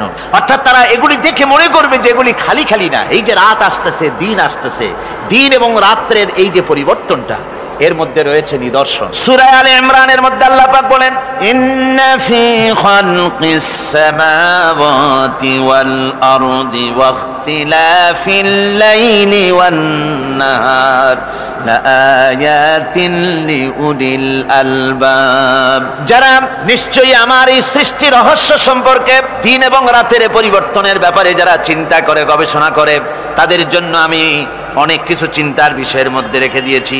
তারা এসব আমার সৃষ্টি নৈপুণ্যতা দেখে তারপরে তারা হতবাক, বিস্ময় বিমুখ হয়ে তারা বলে, এগুলি দেখে আর বলে আল্লাযীনা ইয়াযকুরুনাল্লাহা কিয়ামান ওয়া কুউদান ওয়া আলা জুনুবিহিম ওয়া ইয়াতাফাক্কারুনা ফি খালকিস সামাওয়াতি ওয়াল আরদ। তারা বসা অবস্থায়, দাঁড়ানো অবস্থায় আমার প্রশংসা করে আর বলে রব্বানা মা খালাকতা হাযা বাতিলান সুবহানাকা ফাকিনা আযাবান নার। আয় আল্লাহ পাক, তুমি কোনো কিছু খেল তামাশার বিষয়বস্তু করে তৈরি করো নাই, অতএব জাহান্নামের শাস্তি থেকে তুমি আমাকে রক্ষা করো। আল্লাহর নবী বলেছেন, আল্লাহর সৃষ্টি নৈপুণ্যতা সম্পর্কে যদি কোনো বান্দা 1 ঘন্টা চিন্তা করে, 1 ঘন্টা যদি গবেষণা করে, চিন্তা করে, রব্বুল আলামিন তার আমলনামায় 60 বছরের নফল ইবাদতের সওয়াব লিখে দেন। জোরে বলেন সুবহানাল্লাহ। আল্লাহ পাক এই সমস্ত কথা বলে এখন ওই ফর্মুলা বলতেছেন যে আসলে আমার বান্দা হওয়ার জন্য, খাঁটি বান্দা হওয়ার জন্য তার কয়েকটি বৈশিষ্ট্য থাকতে হবে। আল্লাহ পাক এখানে 8টি বৈশিষ্ট্য বর্ণনা করেছেন। আল্লাহর খাঁটি বান্দা হওয়ার জন্য বৈশিষ্ট্য কয়টা লাগবে? 8টি। বেহেশত কয়টা? বেহেশত কয়টি? আল্লাহ পাক বৈশিষ্ট্য বানিয়েছেন 8টি। এখানে 8টি বৈশিষ্ট্যের কথা বলা হয়েছে। মহান আল্লাহ রাব্বুল আলামিন বলেন, ওয়া ইবাদুর রাহমানিল্লাযীনা ইয়ামশুনা আলাল আরদি হাওনান ওয়া ইযা খাতাবাহুমুল জাহিলুন ক্বালু সালামা। রহমানের খাঁটি বান্দা তারা, রহমানের আসল বান্দা তারা যারা নাকি জমিনের উপর থেকে যখন হাঁটে খুব বিনয় বিনম্রতার সাথে তারা চলে। ওয়াইদা খাতাবাহুমুল জাহিলুন, আর যখন জাহিলরা তাদের সঙ্গে কথাবার্তা বলতে আসে তখন তারা তাদেরকে বলে তোমাদের প্রতি সালাম, এই বলে তারা চলে। অর্থাৎ এই 8টি বৈশিষ্ট্যের প্রথম বৈশিষ্ট্য ধরা হয়েছে চালচলনকে। ইমানদার খাঁটি বান্দা যারা, তাদের চাল চলন সম্পর্কে প্রথম বৈশিষ্ট্য ধরা হয়েছে। তার মানে হচ্ছে নির্লজ্জ, স্বৈরাচার, মাস্তান, গুন্ডা, বদমাশ, অত্যাচারী, এদের চালচলন এক ধরনের। আবার অন্যদিকে ব্যক্তিত্ব সম্পন্ন, মর্যাদাবান, এরপরে শিক্ষিত, ভদ্র, মার্জিত, তাদের চালচলন ভিন্ন ধরনের। এই 2 শ্রেণীর চালচলন কি একরকম হয় নাকি? একরকম হয় না। তার কারণ হচ্ছে ব্যক্তির চালচলনের মাঝেই তার অবস্থাটা বোঝা যায় যে আসলে লোকটি কেমন। আল্লাহ রাব্বুল আলামিন এই কথার দ্বারা এটা প্রমাণ করতে চান যে মুমিন বান্দা যারা হবে, আল্লাহর খাঁটি বান্দা যারা হবে, তাদের পরিচয় দেওয়া লাগবে না। তাদের চালচলন দেখে, তাদের হাঁটা দেখে, তাদের চলা দেখে, তাদের বলা দেখে, তাদের আচরণ দেখে লোকেরা বুঝতে পারবে যে ইনি হচ্ছেন আল্লাহর একজন খাঁটি বান্দা, একজন মুমিন ব্যক্তি, একথা বুঝতে পারবে। আর সে ব্যক্তি জমিনের উপরে চলবে খুবই বিনম্র ভাবে। কোরআনে কারীমে অন্য জায়গায় আল্লাহ রাব্বুল আলামিন বলেছেন, ওয়ালা তামশি ফিল আরদি মারহান ইন্নাকা লান তাখরিকাল আরদা ওয়া লান তাবলুগাল জিবালা তুলা। আমার জমিনের উপরে অহংকারের পদবরে হেঁটো না, আমার জমিনের উপরে অহংকার করে জমিনের উপরে হেঁটো না। তুমি জমিনের উপরে অহংকার করে হেঁটে পদাঘাত দিয়ে আমার এই জমিনকে ফাটায় দিতে পারবে না। আর তুমি লাফ দিয়ে আমার আকাশে, আমার পাহাড়ের উচ্চতাও তুমি ছাড়িয়ে যেতে পারবে না।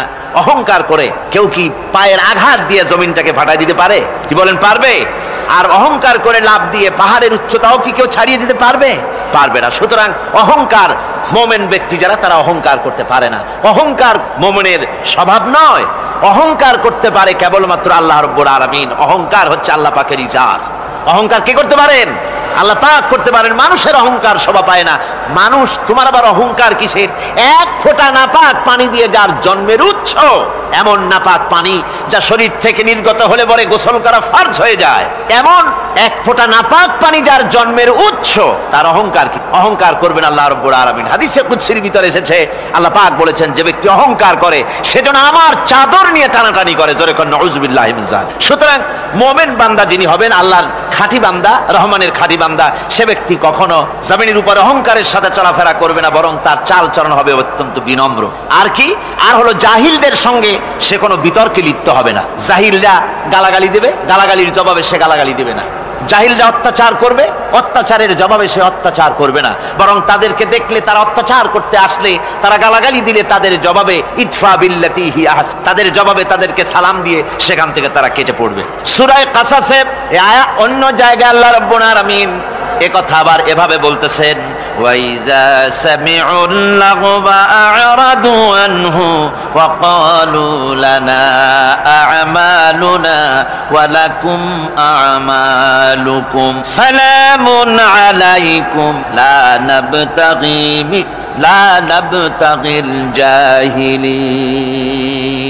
আল্লাহ পাক বলছেন যে যখন মুমিনেরা পরস্পরে মুমিনদের সাথে জাহিলদের যখন দেখা সাক্ষাৎ হয়ে যায়, যখন ঝগড়ায় লিপ্ত হতে চায়, তখন মুমিনেরা যারা মুমিন বান্দা, আল্লাহর খাঁটি বান্দা, তারা বলবে যে তোমাদের আমলের প্রতিফল তোমরা পাবা, আমাদের কৃতকর্মের ফল আমরা পাবো, সুতরাং তোমাদের প্রতি সালাম, তোমাদের সাথে আমাদের কোনো সম্পর্ক নাই, ঝগড়াঝাটি না করে তারা ফিরে আসবে। আল্লাহ পাক এরপরে বলেন, ওয়াল্লাযীনা ইয়াবীতুনা লিরাব্বিহিম সুজদান ওয়া কিয়ামা। রহমানের খাঁটি বান্দা তারাই আরেকটি বৈশিষ্ট্য, তাদের এই 2 নম্বরের বৈশিষ্ট্য বার বলা হচ্ছে। রহমানের আল্লাহর খাঁটি বান্দার 2 নম্বরের বৈশিষ্ট্য যেটা, সেটা হচ্ছে এই যে তারা রাত কাটায় তার রবের হুজুরে আল্লাহর দরবারে সেজদা দিয়ে দাঁড়িয়ে থেকে কান্দাকাটি করে তারা রাত গুজরান করে। জোরে বলেন সুবহানাল্লাহ। আর এর বিপরীত যারা তারা রাত কাটায়, রাতের বেলা মদ, জুয়া, সিনেমা, গান বাজনা, অশ্লীলতা, নাটক, হাবিজাবি গল্প গুজব করে তারা তাদের রাত কাটায়। আর যারা মোমেন বান্দা, আল্লাহর বান্দা, যারা খাঁটি বান্দা, তারা এই রাত তারা আল্লাহর ইবাদতের ভিতর থেকে কান্দাকাটির মধ্য দিয়ে দাঁড়িয়ে দাঁড়িয়ে অথবা সেজদার ভিতরে তারা তাদের রাত কাটিয়ে দেয়। কোরআনে কারীমে আল্লাহ রাব্বুল আলামিন এই কথা এভাবে বলেছেন, তাতাজাফা জুনুবুহুম আনিল মাদাজি' ইয়াদউনা রাব্বাহুম খাওফান ওয়া তামআ। আমার মুমিন বান্দারা তাদের পার্শ্বদেশ এবং পৃষ্ঠদেশ বিছানার উপরে বেশি রাত থাকে না, তারা তাদের রবের প্রতি রবের ভয়, আল্লাহর ভয়, আশা এবং আশা পোষণ করে। আর তারা আল্লাহকে ভয় করে তারা বিছান থেকে নিজের পিঠকে আলাদা করে নিয়ে তারা রাতের বেলায় আমার কাছে কান্দে, আমার কাছে দোয়া করে, তারা কান্দে, ইবাদত করে। সূরা যারিয়াতের ভিতরে রব্বুল আলামিন বলতেছেন, কানু কালিলাম মিনাল লাইলি মা ইয়াহজাউনা ওয়া বিল আসহারি হুম ইস্তাগফিরুন। আমার এই মুমিন বান্দাগুলি, আমার খাঁটি বান্দা যারা, তারা সারা রাত ঘুমায় না, রাতের একটা অংশ মাত্র তারা ঘুমায়, সারা রাত ঘুমায় না, একটা অংশ তারা ঘুমায়, আর বাকি অংশটুকুন শেষ রাত্রে তারা ওঠে আর আমার দরবারে তারা কান্দে, মাপ চায় আর কাঁদতে থাকে, চোখের পানি ফেলতে থাকে। আল্লাহ রাব্বুল আলামিন শেষ রাত্রে প্রথম আকাশে আসেন।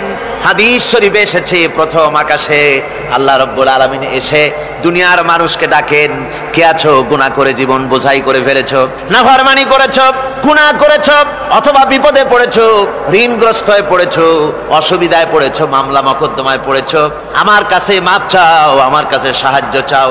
এই সময় যে সমস্ত বান্দারা আরামের ঘুমকে হারাম করে আল্লাহর দরবারে কাঁদতে থাকে, তাহাজ্জুদের নামাজ আদায় করে যখন হাত তুলে কাঁদে, আল্লাহ পাক তখন এই দৃশ্য দেখে ফেরেশতাদের বলেন, ও আমার ফেরেশতারা, আমার ওই বান্দাগুলি কাঁদে কেন? সমস্ত মানুষ যখন ঘুমানো, এই বান্দাগুলি কাঁদে কেন বলো? ফেরেশতারা বলে, আল্লাহ তুমি তো ভালো করে জানো। ফেরেশতারা বলে, আল্লাহ পাক বলবেন, তবুও তোমাদের মুখ থেকে শুনতে চাই। ফেরেশতারা তখন বলবে, রব্বুল আলামিন তোমার বান্দা গুনাহ করেছে, জাহান্নামের ভয়তে তোমার কাছে কাঁদতেছে, তোমার ভয়তে কাঁদে, জাহান্নামের ভয়তে কাঁদে। আল্লাহ জিজ্ঞেস করেন, ফেরেশতারা, ওরা যে আমার ভয়তে কাঁদে, ওরা কি আমারে দেখছে নাকি? ফেরেশতারা বলেন, না খোদা তোমারে দেখে নাই। আল্লাহ পাক বলেন, ওরা আমার যে জাহান্নামের ভয়তে কাঁদে, ওই জাহান্নাম তারা দেখেছে নাকি? ফেরেশতারা বলে, না আল্লাহ, তোমার জাহান্নাম ওরা দেখে নাই, তোমার বেহেশত কিছুই দেখে নাই। আল্লাহ পাক বলেন, ও আমার ফেরেশতারা, এই বান্দাগুলি আমার দোজখ দেখে নাই, আমাকে দেখে নাই, হাসর মিজান সিরাত কিছুই দেখে নাই, শুধু কোরআনের কথা শুনে, আমার নবীর কথা শুনে, আমার কোরআনের কথা শুনে বিশ্বাস করে আরামের ঘুমকে হারাম করে কিভাবে কাঁদতেছে তাকায় দেখ। আমার রহমতের দরিয়ায় জোশ মেরে গেছে, তোরা সাক্ষী থেকে যা, আমার ওই ক্রন্দনরত বান্দাগুলিকে আমি আল্লাহ মাফ করে দিলাম। আমার ভাইয়েরা, আল্লাহ পাক বলেন, আম্মান হুয়া কানিতুন আনা আল-লাইলি সাজিদাও ওয়া কাইমা। আল্লাহ রাব্বুল আলামিন বলেন, সিজদার ভিতরে আর দাঁড়ানোর ভিতরে আমার এই বান্দাগুলি আখিরাতে আমার সঙ্গে দেখা করা লাগবে, এই ভয়তে, জাহান্নামের ভয়তে তারা কান্দে। এভাবে কাঁদতে থাকে, আর আল্লাহ পাক ওই সময় তাদের গুনাহ মাফ করতে থাকেন। কোরআনে কারীমের ভিতরে আল্লাহ পাক বলেন, সারা রাত ঘুমাতে আল্লাহ নিষেধ করেছেন, সারা রাত যেন ঘুমায়ো না, পাইকারি দরে ঘুমায়ো না, একটু জাগো। ওয়াজকুর ইসমা রাব্বিকা বুকরাতাও ওয়া আসীলা, সকাল এবং সন্ধ্যায় তোমার প্রভুর, তোমার রবের জিকির করো, স্মরণ করো। ওয়া মিনাল লাইলি ফাসজুদ লাহু ওয়া সাব্বিহহু লাইলান তাওয়িলা, তোমার রাতের বেলায় রাতের একটা অংশ সেজদায় অবনত হও, আর রাতের দীর্ঘ সময় ঘুমায় থেকো না, হয় একটা লম্বা সময় ঘুমাও, কিন্তু একটা অংশ রাখো যে সময় তুমি আমার দরবারে সেজদায় পড়ে যাবে, কাঁদবে। আমার বন্ধুগণ, রাতটা ওয়াজআলনাল লাইলা সুবাতা, আল্লাহ রাব্বুল আলামিন ওয়াজআলনা সুবাতা ওয়াজআলনান নাওমা সুবাতা ওয়াজআলনাল লাইলা লিবাসা, ঘুমকে বানায়ছেন আল্লাহ শান্তির বাহন, আর রাতকে করেছেন আচ্ছাদন। রাতকে কি করেছেন? আচ্ছাদন। রাতকে একটা পর্দা লাগিয়ে দিয়েছেন, রাতের পর্দা। যেহেতু প্রেম ভালোবাসা ঢোল পিটায় করা যায় না, ঢোল পিটায় প্রেম করা যায় যায় না, মানুষকে দেখায় দেখায় প্রেম ভালোবাসা করা যায় না। এটা হলো দুনিয়ার রীতিনীতি, দুনিয়ায় যেটা মানুষেরা করে। আসল সবচাইতে বড় ভালোবাসার পাত্র হলেন আল্লাহ, মাসুক হলেন আল্লাহ, আশেক হলো মানুষ। আশেক এবং মাসুকের ভিতরে প্রেম বিনিময় হবে, ভালোবাসার আদান প্রদান হবে, কথোপকথন হবে। এজন্য দিনের কোলাহলপূর্ণ অবস্থায় তা হয় না বলে রব্বুল আলামিন বলেন, আমি তোমাদের জন্য রাতকে একটা আচ্ছাদন, একটা পর্দা বানায় দিয়েছি। এই রাতের পর্দার ভিতরে থেকে আমারে ডাকো, আমাকে আমার কাছে তুমি আমাকে ডাকো, একটা লম্বা সময় নিয়ে আমাকে বলতে থাকো, আমাকে ডাকতে থাকো।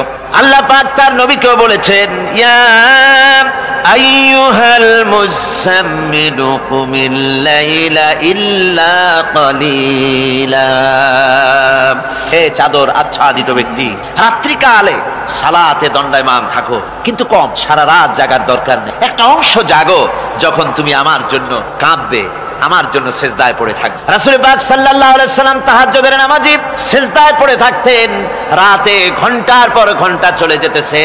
হযরত আয়েশা বলেন, আমি মনে করতাম সেজদায় এমন ভাবে রাসূল পড়েছেন আর ওঠেন না, আমার মনে হতো হুজুর বুঝি ইন্তেকাল করে গেছেন।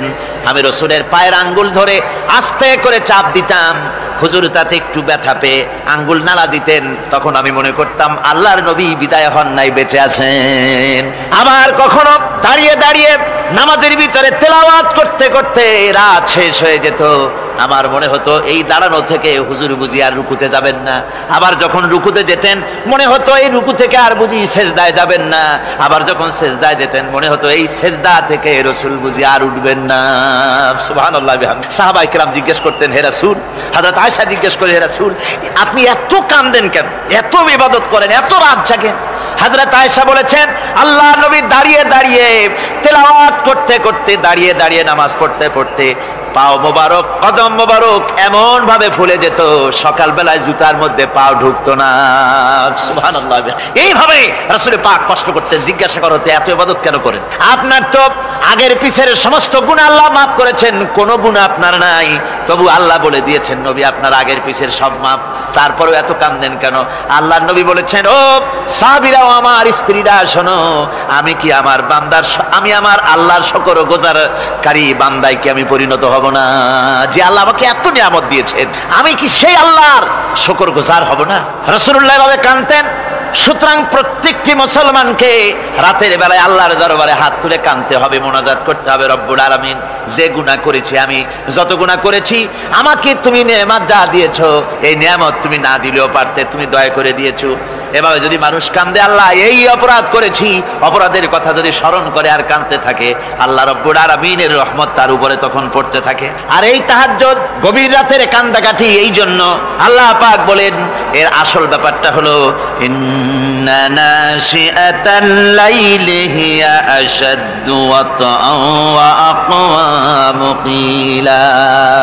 আসল ব্যাপার হলো এই প্রকৃতপক্ষে রাতের বেলায় যে নামাজটা হয়, শয্যা ত্যাগ করে মানুষ যে নামাজ পড়তে দাঁড়ায়, এতে করে তার আত্মসংযমের ট্রেনিং হয়ে যায়, আল্লাহর সঙ্গে মহব্বত কায়েম হয়ে যায়। ইসলামী আন্দোলনের বিজয়ের জন্য কর্মীদের এটা সবচাইতে বড় ওষুধ। শুধু হরতালের প্রোগ্রাম দিয়া, শুধু মিছিলের প্রোগ্রাম দিয়া ইসলামী আন্দোলন বিজয় কোনো কালে হয় নাই আর হবেও না। এজন্য আন্দোলন যারা করে তাদেরকে গভীর রাত্রে উঠতে হয়, নফল রোজা রাখতে হয়, আর গভীর রাত্রে তেলাওয়াত করতে হয়, কানতে হয় আল্লাহর কাছে, তা না হলে আন্দোলনের বিজয় হওয়া সম্ভব নয়। আমার বন্ধুগণ, আমরা জেনেছি ইতিহাসে আছে লাল সালু একটা বই পড়ানো হয়, কলেজে পড়ানো হয়, আপনারা নাম শোনেন নাই? এই বইটা আমাকে একজন প্রফেসর এই চট্টগ্রামের আমাকে দেখতে দিলেন, আমি দেখলাম তার মধ্যে তিনি ইসলামের ব্যাপারে এত বিদ্বেষ ছড়িয়েছেন। এক জায়গায় তিনি লিখতে গিয়ে লিখেছেন, আমি পড়লাম, নিজে পড়েছি, যে দেশে যত টুপি দেখা যায় জমিনে এত শস্য হয় না। এদেশে এই মোষ দাড়ি গোপ ওঠার আগেই কোরআন শরীফ হেফজ করা সারা, অথচ জমিনে শস্য নাই। জমিনের শস্য আর কোরআন শরীফ পড়ার সাথে তুলনা করে উপহাস করেছে রীতিমতো। একটা দুশ্চরিত্র খলনায়ককে দিয়ে সেখানে কোরআন হাদিসকে বিকৃত করার অপচেষ্টা চালানো হয়েছে। এরকম একটা নিকৃষ্ট বইকে তারা স্কুলে এবং কলেজে সেখানে পড়াশোনার ব্যবস্থা করে দিয়েছে। আর ইসলামের ব্যাপারে যদি কেউ গাইল দিতে পারে তাহলে সে বইটাকে খুব সুনাম সুখ্যাতি করে বাজারে ছড়াবার চেষ্টা করা হয়, ঠিক কিনা কর? যে কবি, ওই আগেই বলেছি, যে কবি ইসলামের গাইল দিতে পারবে সে সবচাইতে বড় কবি। যে সাহিত্যিক ইসলামকে খোসা দিয়া, কোরআনকে খোসা দিয়া কথা লিখতে পারবে সে হলো শ্রেষ্ঠ সাহিত্যিক, ঠিক কিনা কর? আর এই খ্রিস্টান জগৎ, ইহুদি জগৎ, তারা ইসলামকে আর মুসলমানদেরকে গালাগালি করার জন্য সব সময় মুসলমান নামের কুলাঙ্গারদেরকে বেছে নেয়। যেমন নবুয়াতের উপরে হামলা চালাতে হবে, সেজন্য এই পৃথিবীর নিকৃষ্ট কাফের গোলাম মোহাম্মদ কাদিয়ানির মতো একটা নিকৃষ্ট কাফেরকে তারা বেছে নিয়েছে, জোরে কর নাউজুবিল্লাহ। তার নাম একটা মুসলমানই নাম। আবার আমাদের দেশে আল্লাহকে, রসুলকে গালি দিতে হবে, দাউদ হায়দারের মতো একটা জাহান্নামের কীটকে তারা বেছে নিয়েছে মুসলমান নামের। আবার রসুলকে গালি দিতে হবে, হযরত আয়েশা সিদ্দিকা রাদিয়াল্লাহু তাআলা আনহাকে গালি দিতে হবে, সেজন্য মুসলমান নামের কলঙ্ক সালমান রুশদি নামক এক শয়তানকে এই ইহুদিরা বেছে নিয়েছে, ঠিক কিনা কর? কিন্তু এখন সালমান রুশদি যাবা কোথায়? এখন সালমান রুশদির উপরে যিনি হুকুম হজ জারি করেছিলেন ইমাম খোমেনি বেঁচে নাই, কিন্তু তার হুকুম এখনো বেঁচে আছে। উনি অর্ডার করেছেন, যেখানে পাও সেখানে হত্যা করো, ফাকতুলু সালমান রুশদি হাইসু ওয়াজাদতুম, ওরে যেখানে পাও সেখানে হত্যা করো। এখন ওর দশা হয়েছে এই, চেহারা সার্জারি করে টরিয়া, তারপরে এখন লা ইয়ামুতু ফিহা ওয়ালা ইয়াহইয়া, সে বাঁচিয়াও নাই মরিয়াও নাই, এমন অবস্থা আছে। আমার ভাইরা, আমার মুসলমান মদও যদি খায়, জিনাও যদি করে, রাসূলকে যখন কেউ গালি দেয় তখন মনে করে আমি একটা অপরাধ করেছি, ঠিক, আমি মদ খাইছি, অন্যায় করেছি, আমি নামাজ পড়ি না, অন্যায় করেছি, কিন্তু আমার রাসূলকে গালি দিয়েছে, ওরে যদি পাই ওর কাঁচা কলিজা চাবায় খাবো, ঠিক কিনা কর? সুতরাং আজকে এইভাবে করে আমার দেশের শিক্ষা ব্যবস্থাকে নষ্ট করা হয়েছে এই ধরনের বই পড়িয়ে।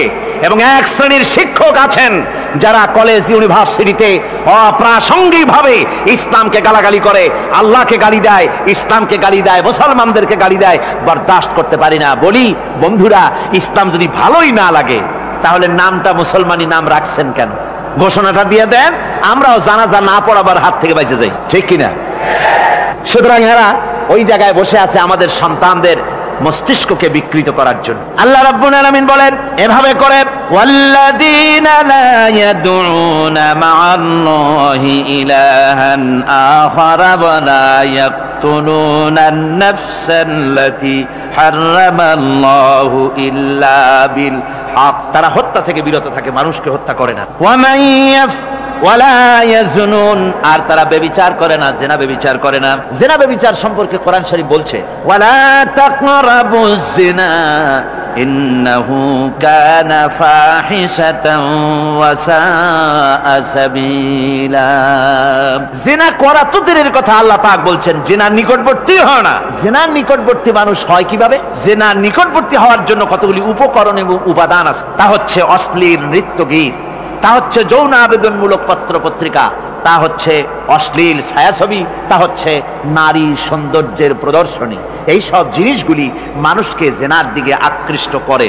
এসব কি আমাদের সমাজে চালু আছে? আমাদের সমাজে আছে। তো জেনার উপকরণ কি কি বললাম? জেনার উপকরণ হচ্ছে সহশিক্ষা, জেনার উপকরণ হচ্ছে নারীর সৌন্দর্য প্রদর্শনী, জেনার উপকরণ হচ্ছে অশ্লীল পত্র পত্রিকা এবং অশ্লীল ছায়াছবি। এগুলি মানুষকে জেনার দিকে আকৃষ্ট করে, উদ্বুদ্ধ করে। এসব আমাদের সমাজে চালু আছে।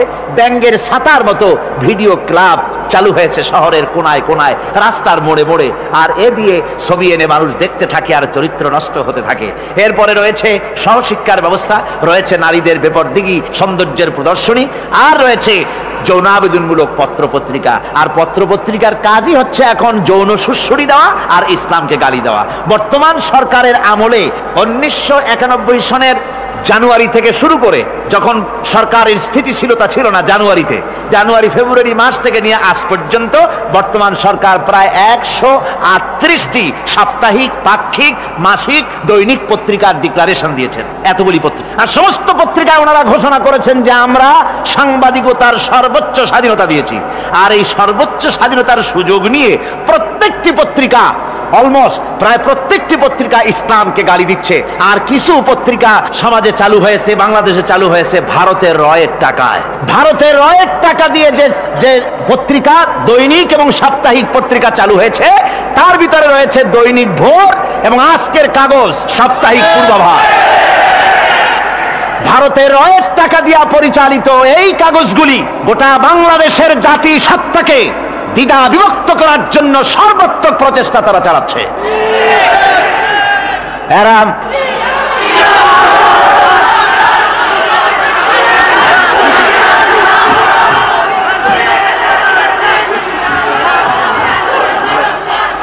আমার বন্ধুগণ, এ ধরনের একটা না, প্রয়োজন হলে সব নাম আমরা তুলে ধরবো। ভারতের টাকা দিয়ে, ভারতের রয়ের টাকা দিয়ে তারা এভাবে পত্রিকা তৈরি করে গোটা বাংলাদেশের স্বাধীনতা, সার্বভৌমত্ব এবং অস্তিত্বের উপরে আঘাত হানতেছে। শুধু তাই নয়, তারা ইসলামের উপর আঘাত হানছে। আলেম এবং পীরদের বিরুদ্ধে বক্তব্য তারা পত্রিকার ভিতরে সমালোচনামূলক কথাবার্তা তারা লিখছে। এমন একটা সাপ্তাহিক পত্রিকা কম পাবেন যেখানে ইসলামকে, ইসলামী আন্দোলনকে কিছু না কিছু খোঁচা মারা না হচ্ছে। ঠিক কিনা কর, যারা বলেন ঠিক কিনা? তো এইভাবে করে তারা ষড়যন্ত্র চালিয়ে আমি সেদিন ঢাকায় বলেছিলাম যে বর্তমান মহিলা সরকার চলছে বলে আমরা কথা বলছি না, কিন্তু আমাদের একটা ধৈর্য আছে। আমরা সরকারকে সময় দিচ্ছি এগুলিকে কন্ট্রোল করার জন্য। শাসনতান্ত্রিক অ্যাকশন নেওয়া উচিত গভর্নমেন্টের। শাসনতন্ত্রে কি আছে? শাসনতন্ত্রে, সংবিধানে, কনস্টিটিউশনে লেখা আছে যে নাগরিকদের কোন ধর্মীয় অনুভূতিতে আঘাত লাগতে পারে এমন কোন কথা, এমন কোন বক্তব্য কেউ লিখতেও পারবে না, বলতেও পারবে না। সেটা দণ্ডমূলক শাস্তি, এটা শাস্তি হবে তার। এ ধরনের কথা লেখা আছে। এটা লেখা থাকা সত্ত্বেও যারা ইসলামের বিরুদ্ধে কথা বলে, পত্রিকার মাধ্যমে যারা এগুলি লেখে, এগুলির বিরুদ্ধে গভর্নমেন্টের হাত দিতে, অ্যাকশন নিতে অসুবিধা কোথায়? আমরা সময় দিচ্ছি সরকারকে, তারা এই জিনিসগুলি দেখুক এবং অ্যাকশন নিক। যদি তা না হয় তাহলে জনগণের তো, ইসলামের, এদেশের মুসলমান বৃহত্তর জনসংখ্যা, জনগোষ্ঠী হচ্ছে মুসলমান। ইসলামের বিরুদ্ধে, তার আল্লাহর বিরুদ্ধে, রসুলের বিরুদ্ধে, মুসলমানদের সবচাইতে প্রিয় জিনিসগুলির বিরুদ্ধে কেউ যদি কথা বলে, মুসলমানেরা তা বেশি দিন বরদাস্ত করবে না।